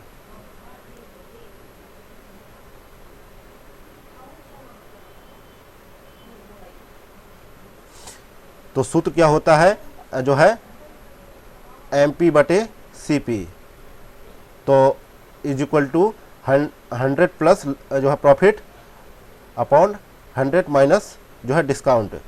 तो यहाँ पे 100 प्लस 20, 100 माइनस 20 तो आया जो है 3/2। और मानव वस्तु का अंकित मूल्य है 3x और वस्तु का क्रय मूल्य कितना है 2x। तो 3x इक्वल टू 2400, तो 2x इक्वल टू क्या है 1600। तो ए ऑप्शन करेक्ट आंसर हो जाएगा। नेक्स्ट है क्वेश्चन नंबर 73। एक निश्चित राशि पर 2 वर्षों के लिए जो है 11% जो है प्रतिवर्ष की दर से साधारण ब्याज, 2000 पर 2 वर्षों के लिए 20% प्रतिवर्ष की दर से चक्रवृद्धि ब्याज का दोगुना है, जो वार्षिक रूप से संयोजित है। तो साधारण ब्याज पर दी गई राशि कितनी होगी। तो यहाँ पे 73 का करेक्ट आंसर है, यह राशि जो है 8000 होगी, क्योंकि 2 वर्ष में 20% प्रतिवर्ष की दर से कुल जो है चक्रवृद्धि ब्याज कितनी होगी। तो 20 प्लस 20 प्लस 20 गुणे 20/100 तो आया 40%।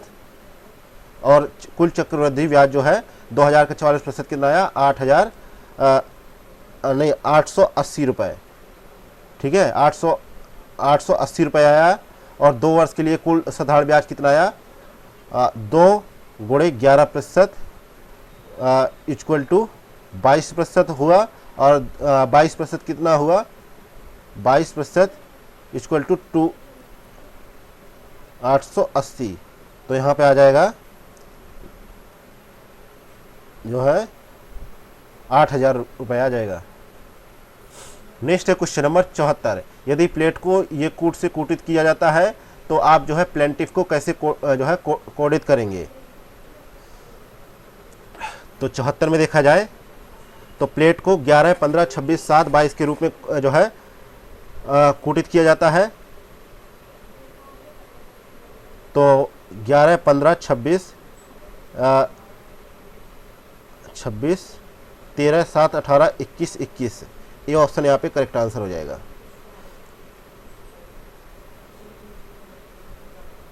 क्योंकि अक्षरों के उनके जो है विपरीत क्रमांक में जो है संख्या से कूटित किया जाता है। नेक्स्ट देखते हैं 75 नंबर क्वेश्चन। तो अशोक अपनी आय का 1/10वां भाग बचाता है और 1 वर्ष बाद यदि उसकी आय में 20% की वृद्धि हो जाती है, लेकिन वह अभी भी पहले जितनी राशि ही बचत करता है, तो उसके व्यय में प्रतिशत वृद्धि कितनी होगी।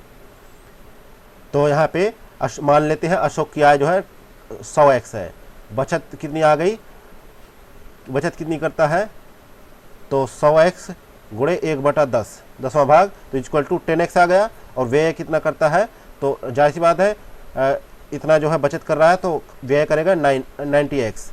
और 20% की वृद्धि के बाद जो है अशोक की आय कितनी हो जाएगी 100x गुणे 120%, तो 120x हो जाएगी। और अशोक की बचत जो है 10x है, तो अशोक का नया व्यय कितना आएगा, 120x minus 10x equal to 110x। और इस प्रकार यहाँ पे निकाला जाए तो प्रतिशत, तो 110x minus 90x upon 90x गुणे 100%, तो 22 सही 2/9% आएगा। ए ऑप्शन करेक्ट हो जाएगा। नेक्स्ट है क्वेश्चन नंबर 76। अनिल एक निश्चित राशि पर 4% की वार्षिक दर से 2 वर्षों में 2400 का साधारण ब्याज अर्जित करता है। यदि उसने उसी राशि को 4% वार्षिक चक्रवृद्धि ब्याज दर पर निवेश किया होता तो उसे ब्याज के रूप में कितने रुपए अधिक प्राप्त होते। तो 2 वर्ष के लिए कुल साधारण ब्याज कितना है, 2 गुणे 4% इक्वल टू 8% हो गया। और यहाँ पे 4 प्लस 4 प्लस 4 गुणे 4/100 कितना आया, 8.16%। ये जो आया चक्रवृद्धि ब्याज। और जो है साधारण ब्याज और चक्रवृद्धि ब्याज में अंतर तो कितना आया, 0.16, क्योंकि जो है साधारण ब्याज इतना हो गया, चक्रवृद्धि ब्याज इतना हो गया, तो 0.16 कितना अंतर आया, जो है 0.16% आया अंतर। और साधारण ब्याज 8% है, तो 8% इक्वल टू 2400 है, और 0.16% इक्वल टू आएगा 2400/8 गुणे जो है 0.16%, तो 48 रुपये आ जाएगा। ये ऑप्शन करेक्ट आंसर हो जाएगा। नेक्स्ट है क्वेश्चन नंबर 77। एक आदमी 4 किलोमीटर उत्तर की ओर सीधा जाता है, फिर सीधा पूर्व की ओर 6 किलोमीटर जाता है और आगे 4 किलोमीटर सीधे उत्तर में जाता है। वह आरंभिक बिंदु से कितनी दूरी पर है। तो 77 में राइट आंसर हो जाएगा जो है 10 किलोमीटर है। बी ऑप्शन करेक्ट आंसर है। नेक्स्ट है क्वेश्चन नंबर 78। शब्द ग्रेजुएट के सभी अक्षरों का प्रयोग करते हुए कितने 8 अक्षरी विभिन्न शब्द बनाए जा सकते हैं, चाहे उनके अर्थ हो या ना हो। तो कितने हैं, तो ये जो है प्रायिकता का यानी प्रोबेबिलिटी का जो है क्वेश्चन है। 8 आयोटा अपॉन जो है 2 आयोटा। तो इसमें क्योंकि 8 कुल जो है 8 अक्षर है, जिनमें ए जो आता है वो 2 बार आता है।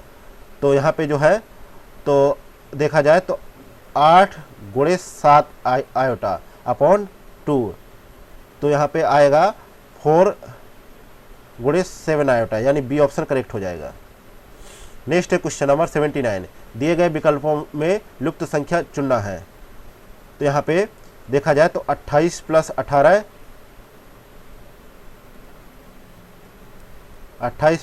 इक्वल टू 46, और 46 प्लस 18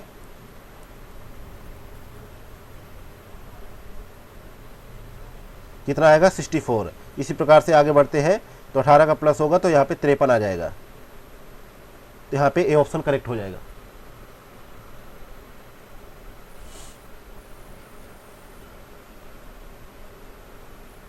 नेक्स्ट है क्वेश्चन नंबर 80। एक कूलर का अंकित मूल्य जो है 7500 है और यह खुदरा विक्रेता को 20% की छूट पर उपलब्ध है। 15% का लाभ अर्जित करने के लिए खुदरा विक्रेता को इसे किस कीमत पर बेचना होगा।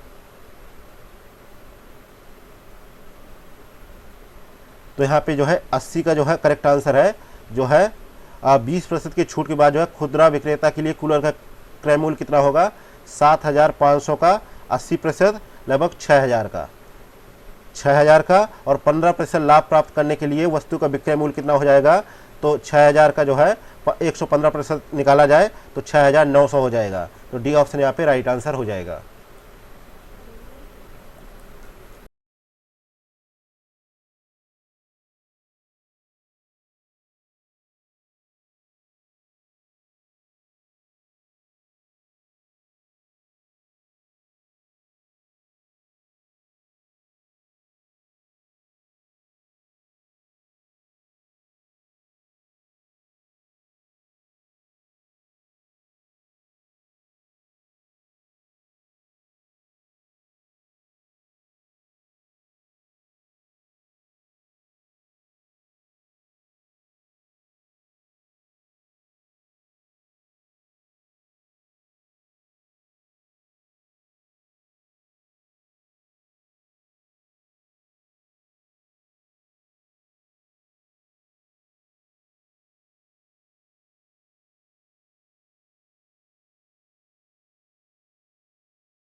नेक्स्ट है क्वेश्चन नंबर 81। बिहार आर्थिक सर्वेक्षण 2023-24 के अनुसार निम्नलिखित में से किस जनपद में राष्ट्रीय राजमार्गों की लंबाई में सर्वाधिक वृद्धि हुई है? तो 2023-24 के अनुसार बिहार में प्रति जो है 1000 वर्ग किलोमीटर भौगोलिक क्षेत्रफल पर जो है कुल 3167 किलोमीटर पथ घनत्व था एवं जो है संपूर्ण भारत में जो है बिहार तीसरे पायदान पे था। और इस सर्वेक्षण के अनुसार बिहार में सितंबर 2023 तक राष्ट्रीय राजमार्गों की कुल लंबाई जो है कितनी हो गई? 5969 हो गई। और बिहार के 3 जनपद ऐसे हैं जहां राष्ट्रीय राजमार्गों की लंबाई में सर्वाधिक वृद्धि देखी गई, जिनमें समस्तीपुर है 127 किलोमीटर और पटना है 111 किलोमीटर और पूर्वी चंपारण है 107 किलोमीटर। तो यहाँ पे करेक्ट आंसर है डी ऑप्शन, समस्तीपुर। नेक्स्ट है क्वेश्चन नंबर 82। बिहार बजट 2024-25 में बिहार का राजकोषीय घाटा सकल राज्य घरेलू उत्पाद का निम्नलिखित में से कितने प्रतिशत रहने का अनुमान व्यक्त किया गया है?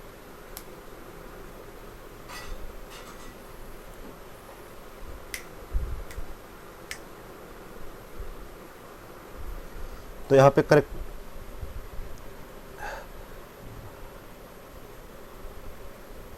82 का करेक्ट आंसर है।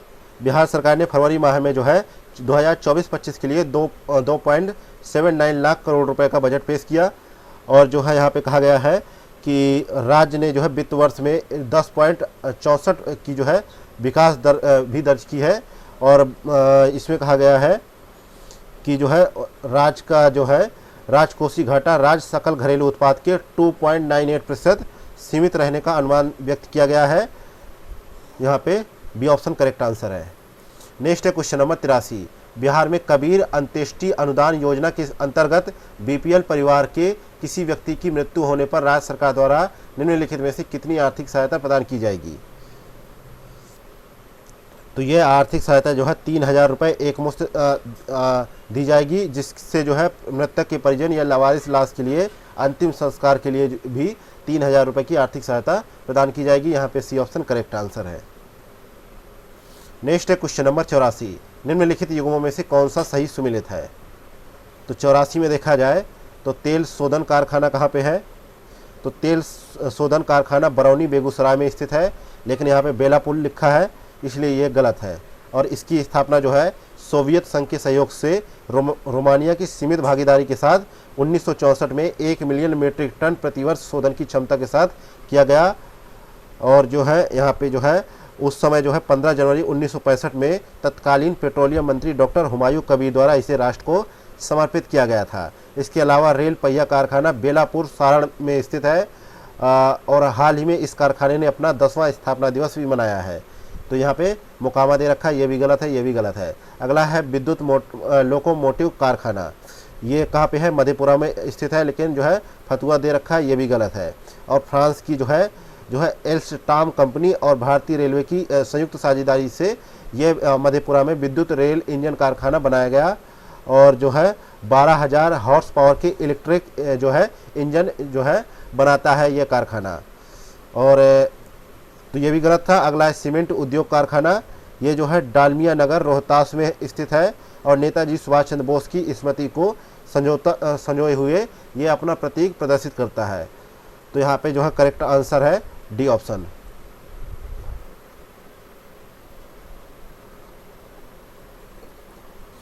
नेक्स्ट है क्वेश्चन नंबर 85। 7 निश्चय योजना पार्ट 2 के लिए बिहार बजट 2024-25 के अंतर्गत निम्नलिखित में से कुल कितनी धनराशि आवंटित की गई है? तो इसके लिए जो है कितनी धनराशि आवंटित की गई है? जो है 5,040 करोड़ रुपए आवंटित किए गए हैं। बी ऑप्शन करेक्ट आंसर है। नेक्स्ट है क्वेश्चन नंबर 86।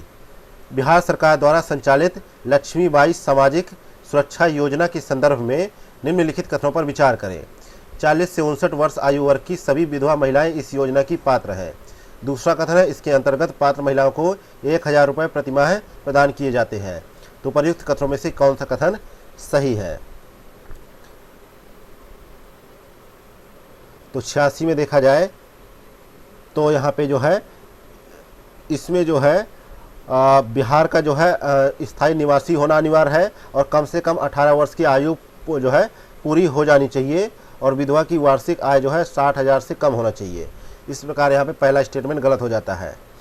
और यहाँ पे जो है 3600 रुपये जो है वार्षिक यानी प्रत्येक महीने 300 रुपये प्रदान किए जाते हैं।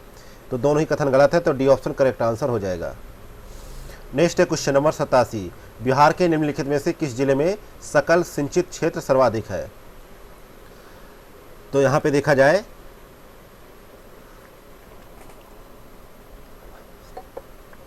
तो बिहार में पिछले 10 वर्षों में जो है सकल सिंचित क्षेत्रों में लगातार वृद्धि हुई है और कुल सिंचित क्षेत्र जो है 2021-22 में बढ़कर जो है 55.98 लाख हेक्टेयर हो गया है।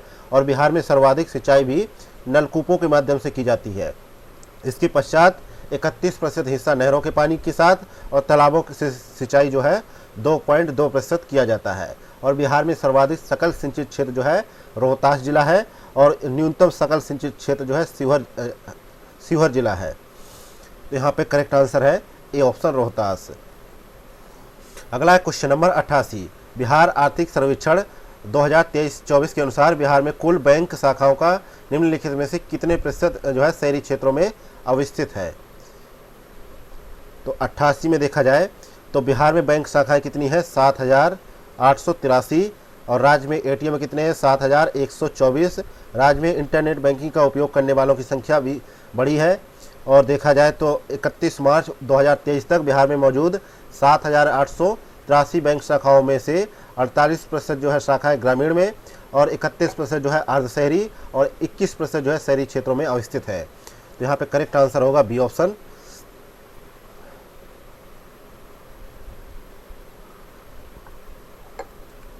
नेक्स्ट है क्वेश्चन नंबर 89, बिहार सरकार द्वारा निम्नलिखित में से किस वर्ष जो है पर्यटन को उद्योग का दर्जा प्रदान किया गया?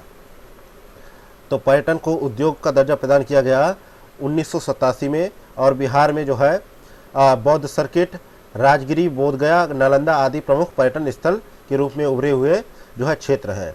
और देखा जाए तो नेक्स्ट है क्वेश्चन नंबर 90, हाल ही में प्रकाशित आंकड़ों के अनुसार बिहार में शिशु मृत्यु दर वर्ष 2020 में निम्नलिखित में से कितनी रह गई है? तो बिहार में जो है शिशु मृत्यु दर जो है कितनी रह गई है? 27 प्रति हजार रह गई है। डी ऑप्शन यहाँ पे करेक्ट आंसर है। और राष्ट्रीय शिशु मृत्यु दर जो है 28 रह गई है।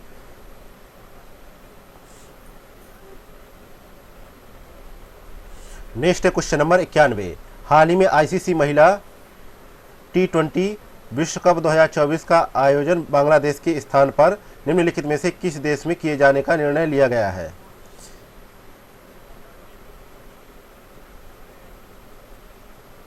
तो यहाँ पे देखा जाए तो ये जो है संयुक्त अरब अमीरात में जो है आयोजित किया जाएगा। सी ऑप्शन यहाँ पे करेक्ट आंसर है। और 3 अक्टूबर से 20 अक्टूबर तक ये जो है T20 महिला T20 विश्व कप का आयोजन किया जाएगा।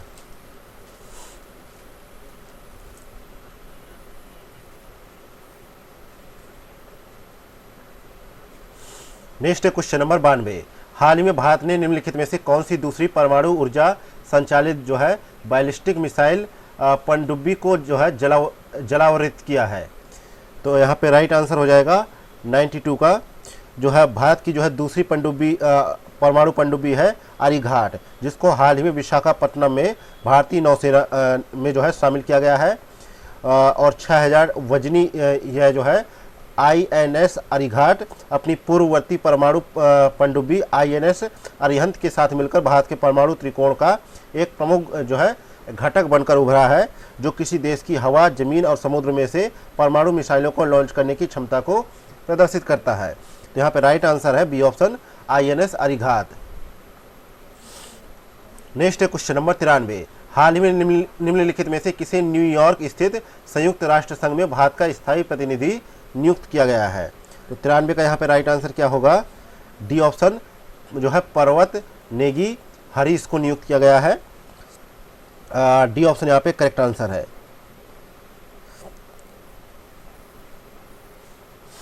नेक्स्ट है क्वेश्चन नंबर 94, हाल ही में खबरों में रही पुस्तक कॉल ऑफ द गिर के लेखक निम्नलिखित में से कौन है? तो कॉल ऑफ द गिर के लेखक कौन है? पुस्तक के लेखक जो है परिमल नाथवानी है। यह पुस्तक गिर के जंगल और उसके जो है राजसी शेरों की एक मनमोहक दृश्य यात्रा को प्रदर्शित करते हैं। तो यहाँ पे बी ऑप्शन करेक्ट आंसर है। नेक्स्ट है क्वेश्चन नंबर 95। सूची फर्स्ट को सूची सेकेंड से सम्मिलित कीजिए तथा नीचे दिए गए कूट के माध्यम से सही उत्तर का चुनाव करें। सूची फर्स्ट में दिवस है, सूची सेकेंड में तिथि है। तो विश्व जैव ईंधन दिवस जो है प्रत्येक वर्ष 10 अगस्त को मनाया जाता है, ये सही है। अंतर्राष्ट्रीय युवा दिवस जो है प्रत्येक वर्ष 12 अगस्त को मनाया जाता है, ये भी सही है। अंतर्राष्ट्रीय अंगदान दिवस जो है 13 अगस्त को मनाया जाता है, ये भी सही है। विश्व संस्कृत दिवस जो है 19 अगस्त को मनाया जाता है, ये भी सही है। तो करेक्ट आंसर होगा ए ऑप्शन। अगला क्वेश्चन नंबर 96। हाल ही में भारतीय शास्त्रीय नृत्यांगना डॉक्टर यामिनी कृष्णमूर्ति का निधन हो गया। वे नृत्य की निम्नलिखित में से किस विधा से संबंधित थी? तो 96 का करेक्ट आंसर है, वे भरतनाट्यम से संबंधित थी। डी ऑप्शन करेक्ट आंसर है। वे जो है 83 वर्ष की हो गई थी। उन्हें भारत की जो है अग्रणी शास्त्रीय नर्तकियों में एक जो है बहुत ही बड़ा नाम माना जाता है और उन्होंने दशकों तक भारत में जो है शास्त्रीय नृत्यों को जो है एक जो है कला के रूप में प्रदर्शित किया। और इनका जन्म जो है 20 दिसंबर 1940 को आंध्र प्रदेश के जो है मदनपल्ले में हुआ था और उन्हें 1968 में भारत का चौथा सर्वोच्च नागरिक पुरस्कार पद्म श्री से सम्मानित किया गया था। नेक्स्ट है क्वेश्चन नंबर 97। हाल ही में वक्फ संशोधन विधेयक 2024 की जांच के लिए किसकी अध्यक्षता में एक संयुक्त संसदीय समिति का गठन किया गया है? तो ये समिति जो है का गठन जो है जगदम्बिका पाल की अध्यक्षता में जो है गठित की गई है। सी ऑप्शन करेक्ट आंसर है। समिति की पहली बैठक जो है महीने की जो है 22 तारीख को हुई थी और 31 सदस्यों वाली इस समिति में जो है 21 मेंबर जो है लोकसभा से और 10 मेंबर जो है राज्यसभा से नामित किए गए हैं। Next question number 98। हाल ही में निम्नलिखित में से कौन सा कामकाजी महिलाओं के लिए मासिक धर्म अवकाश नीति लाने वाला तीसरा राज्य बना है? तो इस राज्य का नाम है Orissa. A option correct answer है।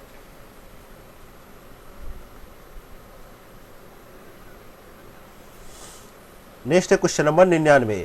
हाल ही में भारत के निम्नलिखित में से किस जो है संवैधानिक पदाधिकारी को फिजी के सर्वोच्च नागरिक सम्मान companion of the order of Fiji से सम्मानित किया गया है? तो यहाँ पर राइट आंसर है ए ऑप्शन द्रौपदी मुर्मू को राष्ट्रपति द्रौपदी मुर्मू को इस अवार्ड से सम्मानित किया गया है। और इससे पहले जो है 2023 में प्रधानमंत्री मोदी को जो है फिजी के सर्वोच्च सम्मान companion of the order of Fiji से सम्मानित किया जा चुका है। नेक्स्ट है क्वेश्चन नंबर 100। हाल ही में निम्नलिखित में से किसे जो है टेम्पल्टन पुरस्कार 2024 से सम्मानित किया जा चुका है? तो 100 नंबर का करेक्ट आंसर है सी ऑप्शन डॉक्टर AS जो है पुमला को सम्मानित किया जा चुका है। सी ऑप्शन राइट आंसर है। नेक्स्ट है क्वेश्चन नंबर 101। बिहार में प्रथम बार राष्ट्रपति शासन लागू होने के समय निम्नलिखित में से कौन जो है मुख्यमंत्री के पद पर आसीन थे? तो इस समय जो है भोला पासवान शास्त्री थे आसीन। और बिहार के बारे में भी बात की जाए तो 8 बार जो है राष्ट्रपति शासन लागू हो चुका है।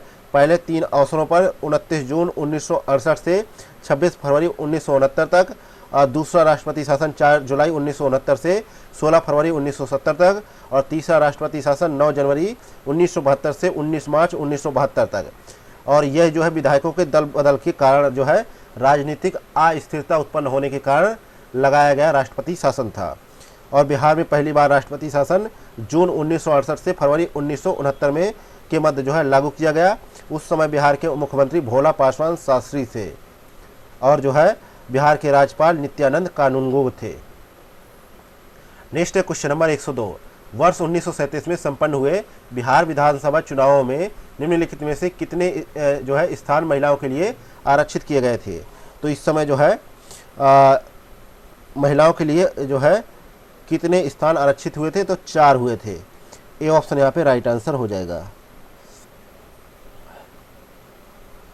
उस समय बिहार विधानसभा की 152 सीटें और विधान परिषद की 30 सीटें हुआ करती थी।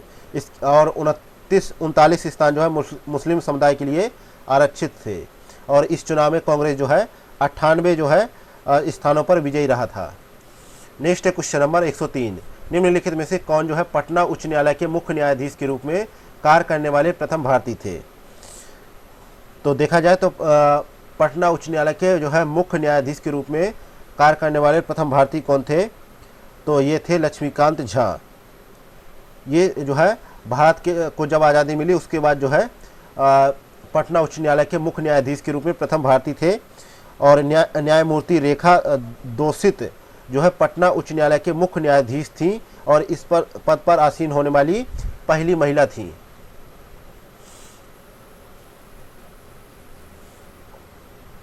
Next question number 104। बिहार में पंचायत निकायों में महिलाओं को 50% आरक्षण निम्नलिखित में से किस वर्ष प्रदान किया गया? तो 2006 में प्रदान किया गया। सी ऑप्शन यहाँ पे करेक्ट आंसर है। और बिहार में जो है 2006 में से जो है त्रिस्तरीय पंचायती राज व्यवस्था लागू है और बिहार में ग्राम पंचायत के 6 अंग प्रमुख बताए गए हैं। पहला ग्राम सभा, दूसरा कार्यकारिणी समिति, तीसरा मुखिया, चौथा ग्राम सेवक, पांचवा रक्षा दल और छठा कचहरी शामिल है। और इसका जो है ग्राम पंचायत अपने प्रथम अधिवेशन से 5 वर्ष तक की अवधि तक कार्य करती है। नेक्स्ट है क्वेश्चन नंबर 105। वर्तमान में बिहार में नगर निगमों की संख्या निम्नलिखित में से कितनी है? तो 105 का करेक्ट आंसर है 19 है। डी ऑप्शन करेक्ट आंसर है। और पटना नगर निगम की स्थापना 1952 में हुई और अंत में जो है सहरसा को वर्ष 2022 में नगर निगम का दर्जा प्रदान किया गया है। Next question number 106। निम्नलिखित में से कौन बिहार राज्य मानवाधिकार आयोग के अध्यक्ष के रूप में जो है चुने गए हैं? तो यहाँ पे जो है बिहार में मानवाधिकार अधिकारों के संरक्षण हेतु मानवाधिकार आयोग की स्थापना जो है 3 जनवरी 2000 को की गई और जो है 26 जून 2008 को इसका पुनर्गठन किया गया। और 106 में जो है अनंत मनोहर को जो है प्रथम जो है अनंत मनोहर को अभी जो है अध्यक्ष के रूप में नामित किया गया है बिहार मानवाधिकार आयोग का अध्यक्ष के रूप में। ये पटना उच्च न्यायालय के सेवानिवृत्त न्यायाधीश है और प्रथम जो अध्यक्ष थे मानवाधिकार आयोग के वो जो न्यायमूर्ति थे जो है एस.एन. झा। लेकिन अनंत मनोहर जो है वर्तमान में जो है बिहार राज्य मानवाधिकार आयोग के प्रेसिडेंट है। Next question number 107। बिहार के निम्नलिखित राज्यपालों को क्रमानुसार व्यवस्थित कीजिए तथा नीचे दिए गए कूट का प्रयोग कर सही उत्तर का चुनाव कीजिए। तो 107 में देखा जाए तो यहाँ पे पता चलता है कि रामनाथ कोविंद जो हुए उनका कार्यकाल था 2015 से 17 के मध्य। इसके बाद जो है केसरी त्रिपाठी कुछ समय के लिए कार्यवाहक जो है राज्यपाल नियुक्त हुए और उसके पश्चात जो है सत्यपाल मलिक को 4 अक्टूबर 2017 से 22 अगस्त 2018 तक बिहार के राज्यपाल के रूप में नामित किया गया। इसके पश्चात जो है लालजी टंडन ने अगस्त 2018 से जुलाई 2019 तक रहे। फिर जो है फागू चौहान जी रहे 2019 से फरवरी 2023 तक। तो इस प्रकार यहाँ पे बी ऑप्शन सही कूट बनेगा।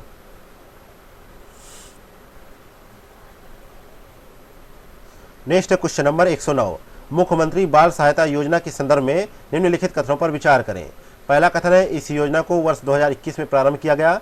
दूसरा कथन है कोरोना महामारी के कारण अनाथ हुए जो है 0 से 18 वर्ष की आयु के बच्चे इस योजना के पात्र होंगे। और तीसरा कथन है इसके अंतर्गत जो है पात्र बच्चों को 1500 रुपये प्रतिमाह सहायता राशि प्रदान की जाएगी। तो यहाँ पे 108 में जो है देखा गया है पूछा गया है सही कथन, तो तीनों कथन सही है, इसलिए डी ऑप्शन करेक्ट आंसर हो जाएगा।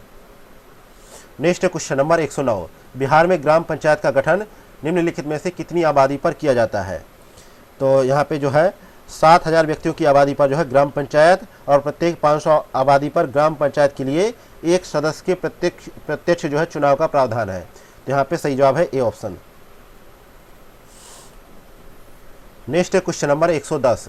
निम्नलिखित में से किसी बिहार के प्रथम लोकायुक्त के रूप में नियुक्त किया गया था? बिहार के जो है प्रथम लोकायुक्त के रूप में जो है श्रीधर वासुदेव सोहिनी को जो है नियुक्त किया गया था। ये ऑप्शन करेक्ट आंसर है। कब? 1973 में। और जो है 1973 में जो है लोकायुक्त का कार्यकाल जो है 5 वर्षों का होता है और इसके अंतर्गत जो है शीर्ष पदों पर जो है भ्रष्टाचार की रोकथाम के लिए यह संस्था को जो है कानून के दायरे में लाया गया और इसमें जो है मुख्यमंत्री को भी कानून के दायरे में शामिल किया गया।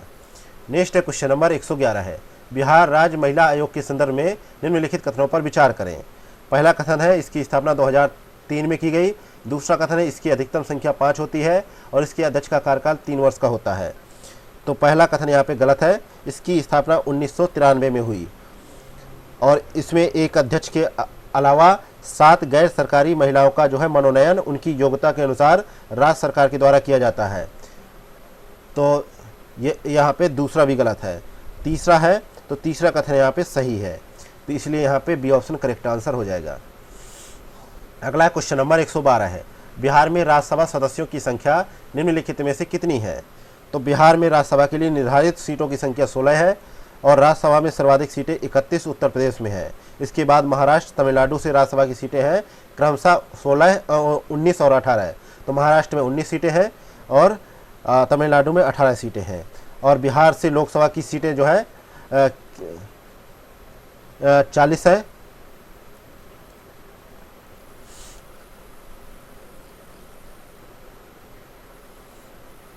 नेक्स्ट क्वेश्चन नंबर 113 है, कांग्रेस के 37वें अधिवेशन का आयोजन किया गया बिहार में। इसकी अध्यक्षता निम्नलिखित में से किसके द्वारा की गई?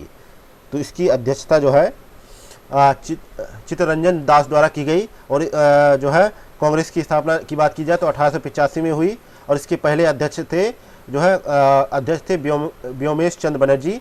और यहाँ पे देखा जाए तो 37वें अधिवेशन जो हुआ वो 26 से 31 दिसंबर 1922 को गया में जो है किया गया और इसकी अध्यक्षता जो है चित्तरंजन दास द्वारा की गई। इसी अधिवेशन में जो है स्वराज पार्टी का गठन करने का निर्णय लिया गया। नेक्स्ट क्वेश्चन नंबर 114 है, निम्नलिखित में से बिहार के किस व्यक्तित्व ने भारत के सर्वोच्च न्यायालय के मुख्य न्यायाधीश के पद को सुशोभित किया?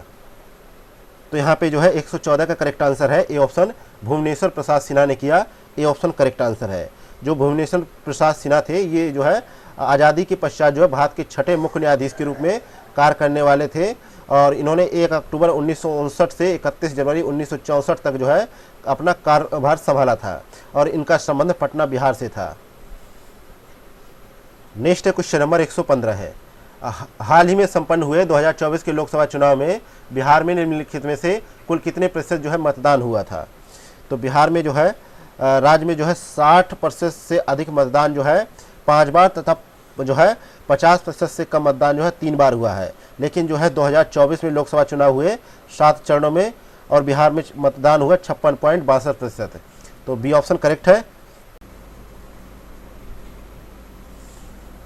नेक्स्ट क्वेश्चन नंबर 116 है, बिहार विधानसभा में अनुसूचित जाति के लिए निम्नलिखित में से कितने स्थान आरक्षित किए गए हैं? तो यहाँ पे बिहार में विधानसभा की कुल जो है 243 सीटें हैं जिनमें 38 सीटें अनुसूचित जाति के लिए और जो है अनुसूचित जाति के लिए आरक्षित की गई हैं। तो यहाँ पे सी ऑप्शन करेक्ट आंसर हो जाएगा। और जो है अनुसूचित जाति की जो है गया जिले में सबसे अधिक 3 सीटें हैं। पहला है इमामगंज, दूसरा है बाराचट्टी, तीसरा है बोधगया।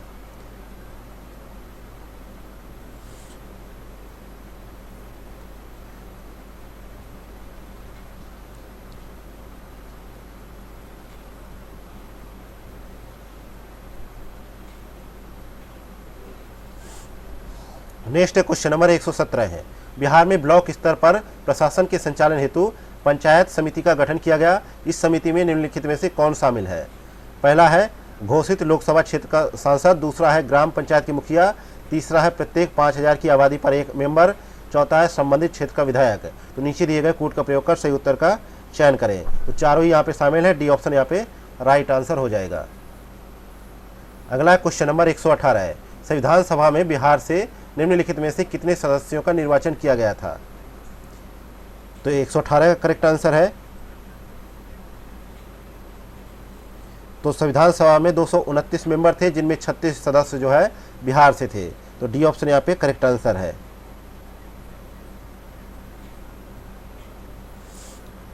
नेक्स्ट क्वेश्चन नंबर 119 है।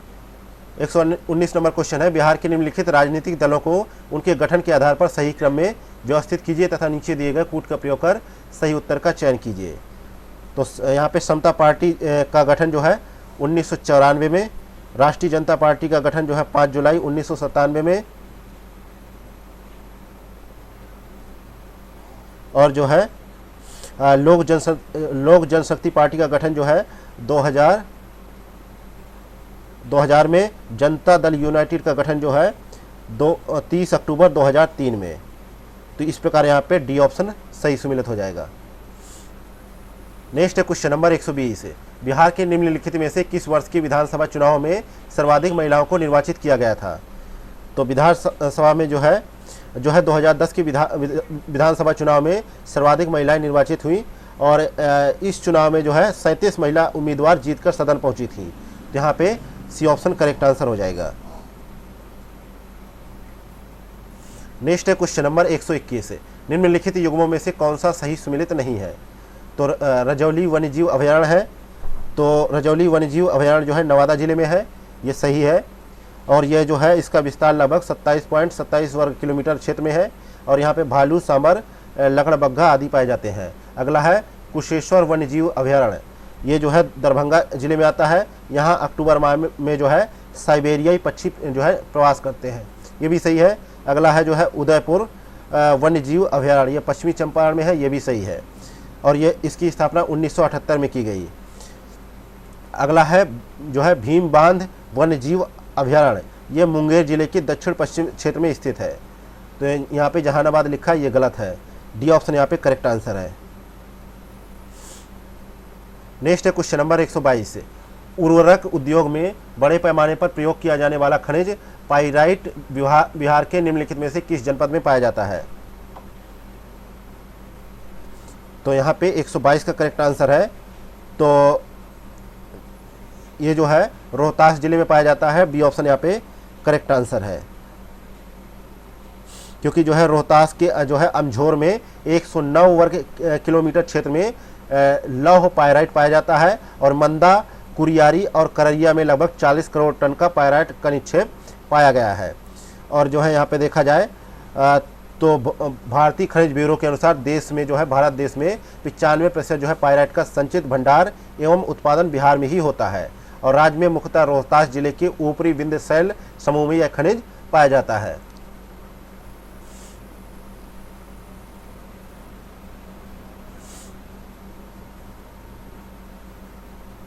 नेक्स्ट है क्वेश्चन नंबर 123 है, हाल ही में खबरों में रहे नागी और जो है नकटी आदि भूमियों को निम्नलिखित में से किस वर्ष पक्षी अभयारण्य घोषित किया गया था? तो 123 का करेक्ट आंसर है, इनको जो है 1984 में घोषित किया गया था। सी ऑप्शन करेक्ट आंसर है। नेक्स्ट है क्वेश्चन नंबर 124 है, भारत वन स्थिति रिपोर्ट 2021 के अनुसार निम्नलिखित जनपदों को उनके जो है वनावरण क्षेत्रफल के आधार पर अवरोही क्रम में व्यवस्थित कीजिए तथा नीचे दिए गए कोड का प्रयोग कर सही उत्तर का चयन करें। तो कैमूर दे रखा है, कैमूर, पश्चिमी चंपारण, रोहतास और जमुई। तो इस प्रकार से यहाँ पे सी ऑप्शन करेक्ट आंसर हो जाएगा। और न्यूनतम वनावरण क्षेत्र वाले बिहार के जिले शेखपुरा, अरवल, जहानाबाद और बक्सर है। नेक्स्ट है क्वेश्चन नंबर 125 है, मध्य प्रदेश के अमरकंटक से निकलने वाली सोन नदी बिहार के निम्नलिखित में से किस जिले के निकट गंगा से मिल जाती है? तो मध्य प्रदेश के अमरकंटक से निकलने वाली सोन नदी बिहार के पटना जिले के निकट गंगा नदी से मिल जाती है और सोन नदी गंगा नदी की प्रमुख जो है दक्षिणी सहायक नदियों में से एक है। तो यहाँ पे राइट आंसर है ए ऑप्शन। नेक्स्ट है क्वेश्चन नंबर 126 है, बिहार क्षेत्रफल की दृष्टि से जम्मू कश्मीर पुनर्गठन के पश्चात भारत में निम्नलिखित में से कौन सी स्थान पर है? तो यह है 12वें स्थान पर। बी ऑप्शन यहाँ पे करेक्ट आंसर है। और पुनर्गठन से पूर्व जो है बिहार 13वें स्थान पर था और क्षेत्रफल की दृष्टि से राजस्थान प्रथम पायदान पे, दूसरे स्थान पे मध्य प्रदेश और तीसरे स्थान पे महाराष्ट्र है।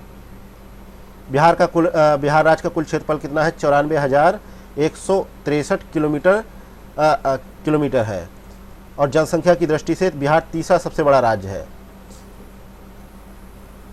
नेक्स्ट है क्वेश्चन नंबर 127 है, बिहार के निम्नलिखित में से कौन से जनपद जो है तिरहुत प्रमंडल के अंतर्गत आते हैं? मधुबनी, समस्तीपुर, शिवहर, मुजफ्फरपुर। तो नीचे दिए गए कूट के माध्यम से सही उत्तर का चयन करें। तो तिरहुत प्रमंडल का प्रशासनिक मुख्यालय मुजफ्फरपुर है और इसमें मुजफ्फरपुर, पूर्वी चंपारण, पश्चिमी चंपारण, सीतामढ़ी और जो है शिवहर और वैशाली जिले आते हैं। तो यहाँ पे तीसरा चौथा सही यानी बी ऑप्शन करेक्ट आंसर है।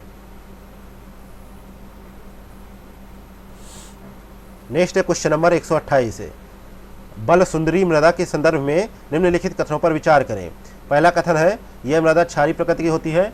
दूसरा कथन है यह मोटे अनाज की फसलों के लिए अनुपयुक्त होती है।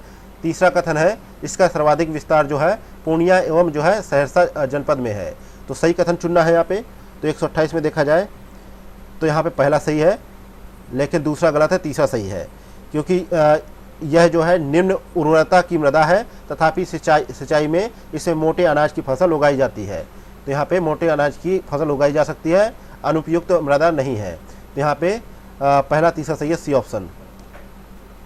नेक्स्ट क्वेश्चन नंबर 129 है, निम्नलिखित में से कौन से बिहार की जलवायु को प्रभावित करने वाले कारक है? पहला बंगाल की खाड़ी से निकटता, दूसरा है नॉर्वेस्टर तूफान, तीसरा है हिमालय की अवस्थिति, चौथा है दक्षिण पश्चिमी मानसून की क्रियाशीलता। तो उपर्युक्त कथनों में से कौन सा कथन सही है? तो 129 में हम पहुंच गए। तो यहाँ पे चारों कथन सही है, डी ऑप्शन राइट आंसर हो जाएगा।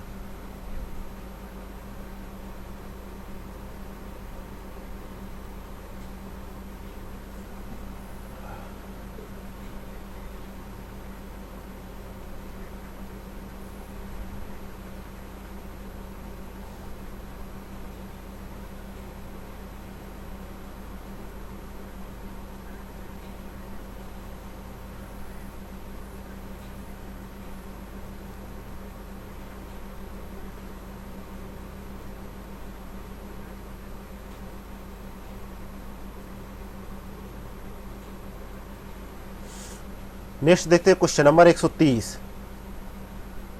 130 नंबर क्वेश्चन है कि निम्नलिखित में से कौन सा युग जो है सही सुमेलित नहीं है? तो 130 में देखा जाए तो जो है कांवर झील बेगूसराय में, अनुपम झील जो है कैमूर में, लेकिन जो है उधवा झील दे रखा है।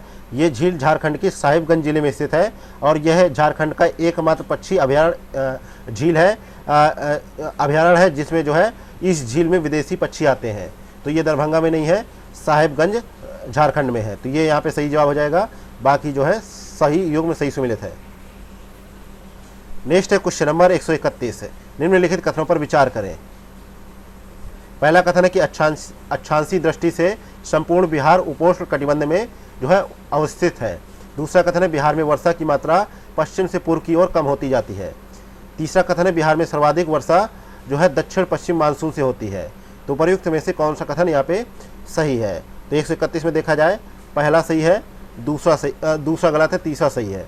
ये ऑप्शन करेक्ट आंसर हो जाएगा।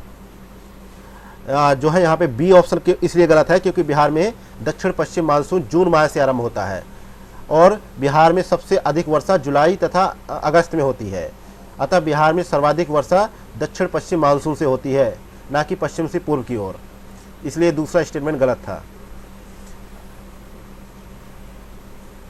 और बिहार में जो है वर्षा सबसे पहले उत्तर पूर्वी के तराई क्षेत्र में होती है, जबकि पठारी क्षेत्र में वर्षा सबसे बाद में आरंभ होती है। और बिहार में वर्षा की मात्रा पूर्व से पश्चिम की ओर कम होती जाती है। और इसमें लिखा है कि जो है पूर्व से पश्चिम की ओर कम होती है, लेकिन पश्चिम से पूर्व की ओर कम के एग्जाम्पल लिखा है, इसलिए गलत है। नेक्स्ट है क्वेश्चन नंबर 132 है, बिहार का शोक माने जाने वाली कोसी नदी निम्नलिखित में से किस स्थान पर गंगा में आकर मिल जाती है? तो 132 का करेक्ट आंसर होगा, यह जो है खगड़िया जिले में जो है मिल जाती है, क्योंकि कोसी नदी जो है गंगा नदी की भी सहायक नदी है और यह नेपाल के पहाड़ों से निकलकर नेपाल, तिब्बत, बिहार में बहती हुई खगड़िया के निकट गंगा नदी में मिल जाती है। और यह नदी अपना मार्ग निरंतर बदलने और बाढ़ लाने के लिए काफ़ी चर्चा में रहती है।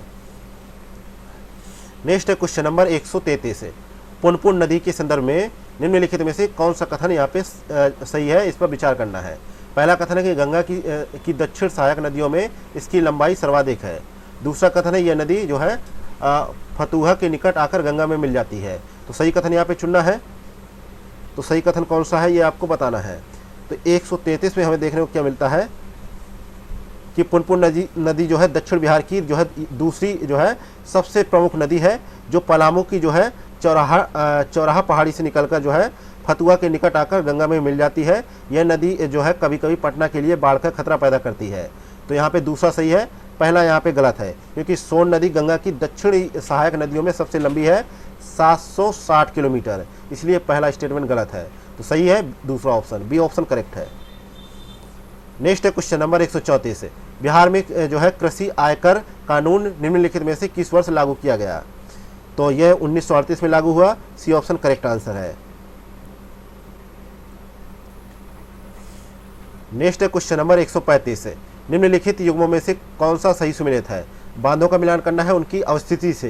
तो यहाँ पे देखा जाए तो कैलाश घाटी बांध है जमुई जिले में, और यह कैलाश घाटी नदी पर निर्मित बांध है। दुर्गावती बांध है कैमूर जिले के भभुआ में दुर्गावती नदी पर, यह भी सही है।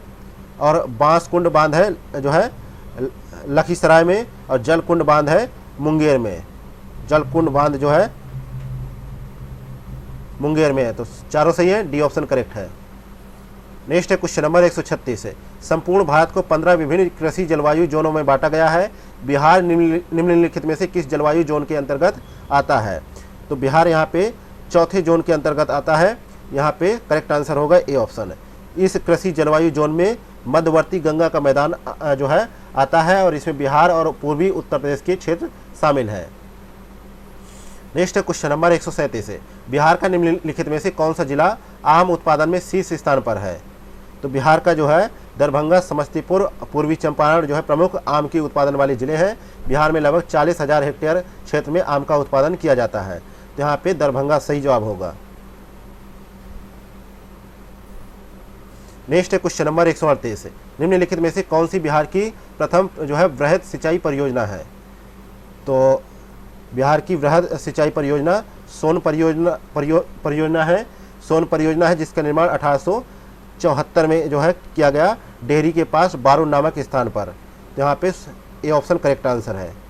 और डेहरी के पास से जो है सोन नदी की 2 नहरें निकाली गई, पूर्वी सोन नहर तथा पश्चिमी सोन नहर।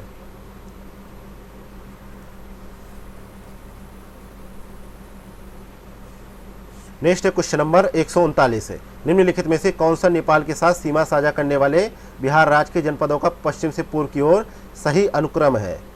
तो ये सही अनुक्रम क्या है, मधुबनी, सुपौल, अररिया और किशनगंज। तो यहाँ पे बी ऑप्शन राइट आंसर हो जाएगा। और बिहार की उत्तरी सीमा नेपाल से जो है 7 जिलों के साथ लगती है, जिनमें पश्चिमी चंपारण, पूर्वी चंपारण, सीतामढ़ी, मधुबनी, सुपौल, अररिया, किशनगंज जिले आते हैं। नेक्स्ट है क्वेश्चन नंबर 140 है, बिहार की निम्नलिखित नदियों को पूर्व से पश्चिम की ओर क्रमानुसार व्यवस्थित कीजिए तथा नीचे दिए गए कूट का प्रयोग कर सही उत्तर का चयन करें। गंडक नदी, बागमती, कमला और जो है फल्गु नदी। तो 140 को देखा जाए तो बिहार की नदियों का पूर्व से पश्चिम की ओर क्रम क्या है, जो है बागमती, फल्गु और जो है गंडक। तो यहाँ पे बागमती, फल्गु और गंडक।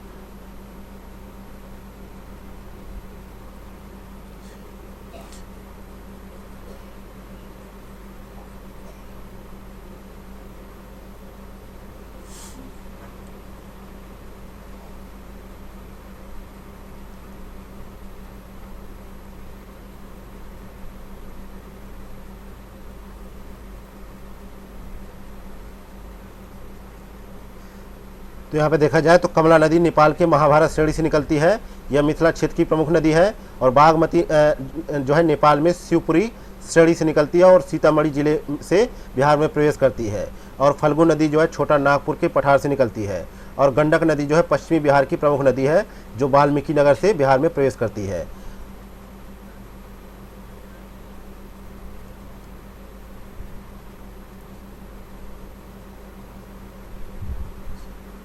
तो यहाँ पे 2 आगे होना चाहिए, फिर 4 होना चाहिए, डी ऑप्शन करेक्ट आंसर होता। ये कूट बन रहा है यहाँ पे। अगला क्वेश्चन नंबर 141 है, हाल ही में बिहार के निम्नलिखित में से किन जिलों को नक्सल प्रभाव से मुक्त जिला घोषित किया गया है। तो 141 का करेक्ट आंसर है। तो गृह मंत्रालय ने 2 जिलों को पश्चिमी चंपारण और बांका को नक्सल प्रभाव से मुक्त जिला घोषित कर दिया है। अब केवल राज्य के केवल 8 जिलों में ही नक्सलियों का प्रभाव शेष रह गया है, जिसमें औरंगाबाद, गया, मुंगेर, जमुई, कैमूर, नवादा, लखीसराय और रोहतास जिला आते हैं। तो यहाँ पे करेक्ट आंसर है बी ऑप्शन, पहला और चौथा।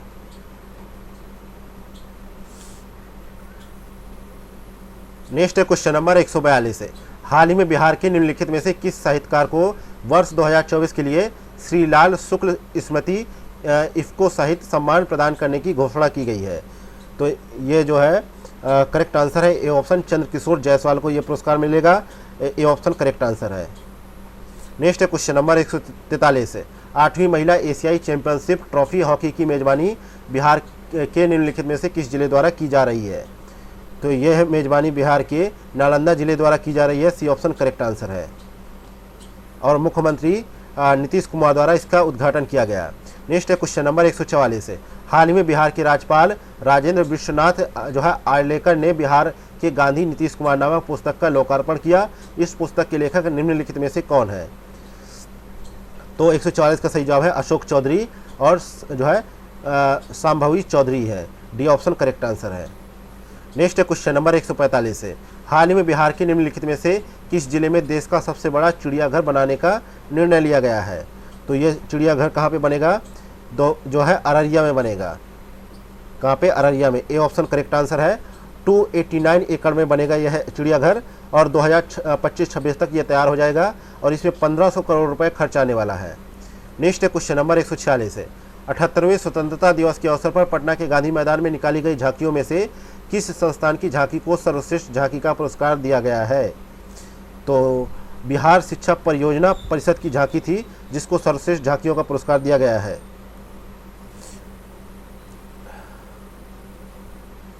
नेक्स्ट है क्वेश्चन नंबर 147 है। हाल ही में बिहार के वैभव सूर्यवंशी को भारत के अंडर 19 क्रिकेट टीम में शामिल किया गया है। वे निम्नलिखित में से किस जनपद से संबंधित है? तो 147 का सही जवाब है समस्तीपुर के ताजपुर प्रमंडल के जो है ताजपुर प्रमंडल के मोतीपुर गांव के जो है वे खिलाड़ी हैं और वे जो है क्या बोलते हैं ओपनर बल्लेबाज हैं जिनको शामिल किया गया है और ऑस्ट्रेलिया के खिलाफ 4 दिवसीय अंडर 19 जो है मल्टी डे सीरीज में वे हिस्सा लेंगे। नेक्स्ट है क्वेश्चन नंबर 148 है। हाल ही में खगोल विज्ञान और खगोल भौतिकी ओलंपियाड 2024 में हाजीपुर निवासी पारनी ने जो है रजत पदक अपने नाम किया। इस प्रतियोगिता का आयोजन निम्नलिखित में से किस देश में किया गया?